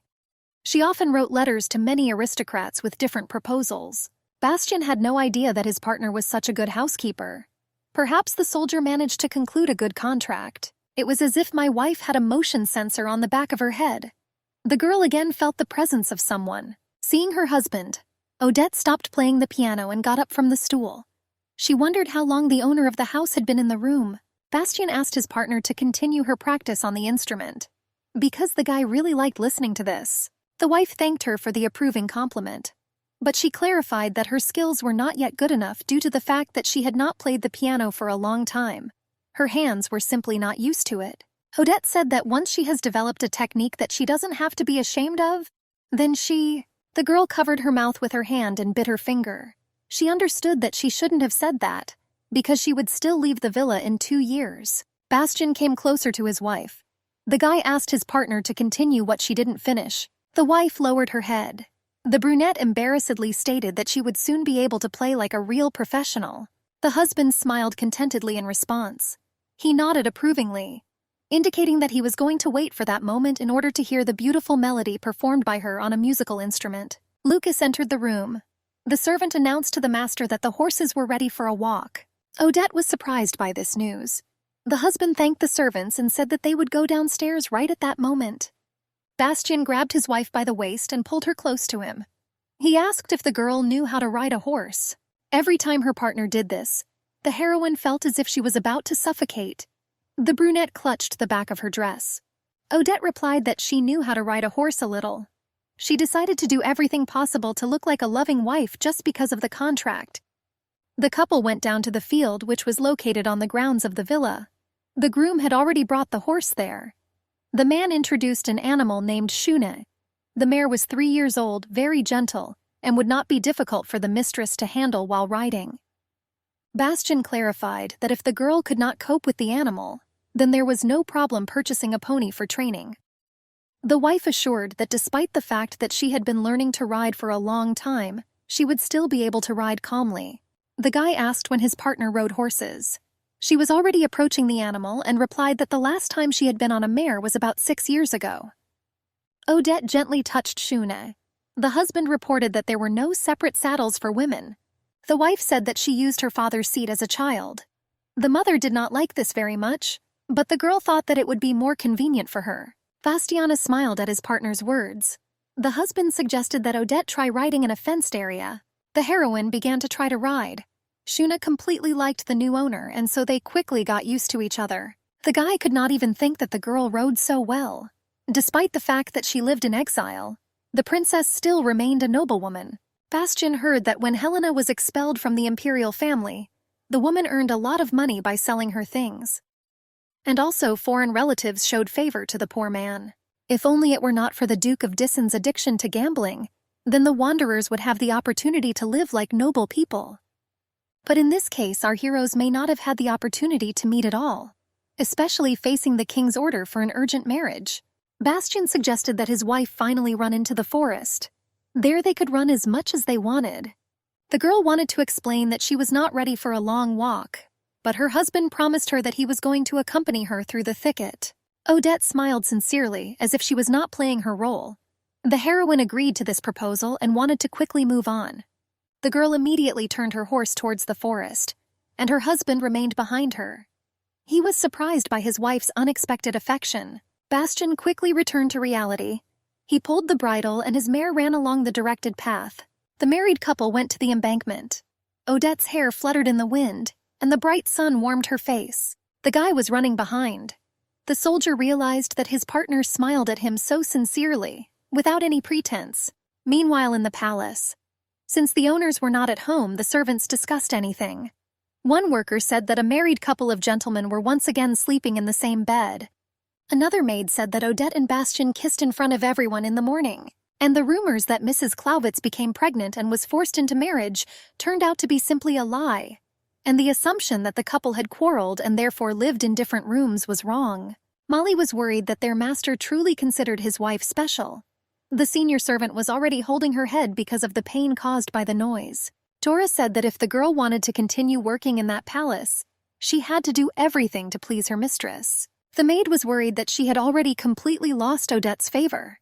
She asked if it would be possible to return to good relations. The woman repeated that Mrs. Clawitz no longer considered what had happened to be a problem, so there was no need to worry at all. The head servant announced that everyone should get ready for dinner. Molly thought about the relationship between the master couple. She did not expect that Bastian would really develop feelings for his mistress. The girl ran out of the kitchen. The servant could not allow the proximity of our heroes and planned to report everything to her real mistress. The master couple spent the next night in their shared room. The servants had finished all their work and were already getting ready for bed, except for the stubborn newlyweds.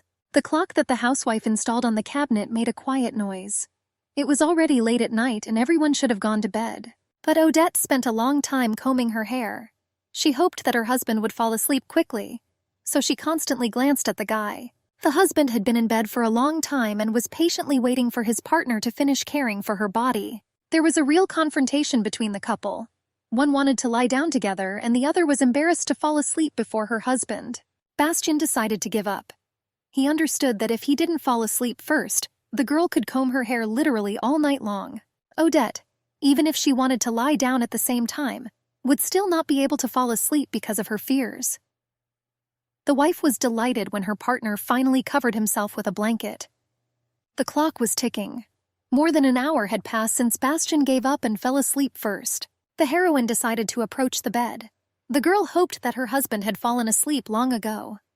She turned off the light before crawling under the covers. Odette carefully laid herself down on the bed. The brunette couldn't wait to finally take a break from all the turmoil that had happened the previous day. The girl heard a rustling sound from her husband. She opened her eyes to check what was happening on the other side of the bed. Bastian pretended to be asleep all this time. The wife was frightened by such a surprise and almost screamed. Odette knew she just needed to stay calm. She asked why her partner could not sleep. Bastian asked the same counter-question to his wife. The guy was completely calm and spoke in a tired voice. The wife breathed a sigh of relief, because he most likely will not break the contract as in previous times. The heroine explained that despite the stormy day, she did not sleep at all. Odette thanked her husband for the horseback ride. After all, for the first time in a long time, the girl was able to enjoy horse riding, just like in childhood. The husband asked if his partner really wanted to go back to those times. The partner clarified that at the moment there was no point in remembering and worrying about it. Our heroine tried to change the topic of conversation. The girl reminded me of the upcoming tea party in the garden. She suggested inviting Count Chendos there as well. Bastian clarified whether his wife really meant that same biologist. The wife confirmed the identity and clarified that Maximin had a villa in Arden, and a letter came from the guy with a desire to have dinner with the families. The owner of the house did not understand why he needed to add another person who was not on the list of planned invitees at that time. Odette stated that the Chendos were a very prestigious family, who often appeared on the cover of the Imperial Noble's Almanac. Our heroes could benefit from a close relationship with the Count. Mr. Clawitz understood that in this case his family would help Maximin more. But the wife spoke so convincingly that the guy decided to agree with this proposal. For a long time, the newlyweds discussed the arrangement of the guests on the table at the tea party. Odette talked about how she planned everything, and her husband gave her some adjustments. Soon the wife finally fell asleep. Bastian could not fall asleep so easily and simply looked at the girl. The soldier imagined how his partner's life might have turned out. Odette was very smart, and if she could sort out her problems with finances and her father, then her life would be much better than anyone else's. The guy imagined that his wife could build a good family in the future. For example, she would have the opportunity to become Countess of Chendos. Bastian thought again about Odette's possible new wife. The soldier decided that for some reason such a marriage sounded ridiculous. The girl occasionally turned on the bed. She lay down closer to her partner and bowed her head down. Bastian was surprised how easily his wife trusted people. But at the same time, if you come closer, the heroine showed all her defense. The guy couldn't stand it and still wanted to touch his partner's delicate and long hair. But Odette, even in her sleep, repelled ill-wishers from her body. She removed her hand from her locks, but in doing so she caught her pajamas and exposed the top of her breasts. The husband immediately saw this and quickly got up in bed. The guy was embarrassed and therefore decided to retire to calm down. Bastian went to the windows and sat down on an armchair. He wanted to calm down his emotions, and only then return to his wife. The soldier did not at all expect that he would be so excited because of such a trifle. The morning has begun. In the sanatorium where the Duke of Dissen was being treated, the usual routine took place. Doctors were doing scheduled examinations of patients. The man was lying in his bed because he did not have the opportunity to get up on his own. The gambler decided that everything that happened was not a dream. The Duke ordered a worker to lift his paralyzed body. The nurse was startled by a sudden cry from the bed. The girl carefully sat the cripple down. The man still couldn't believe that he had finally remembered the whole truth, namely, that the youngest daughter pushed the drunkard down the stairs. The sisters were well aware of what had happened, and the father did not understand why the relatives hid everything. The Duke guessed that if Odette and Tyra decided to kill him, they themselves would not be able to pull it off. The man remembered Bastian. The gambler believed that the grandson of the ragpicker helped the sisters in what happened. The worker was worried about the patient. She offered to bring him a sedative. The Duke was ready to tear his hair out of anger. The cripple decided that his family simply wanted to get rid of him and put him in a sanatorium for the rest of his life. The man ordered the girl to quickly bring him a pen and paper.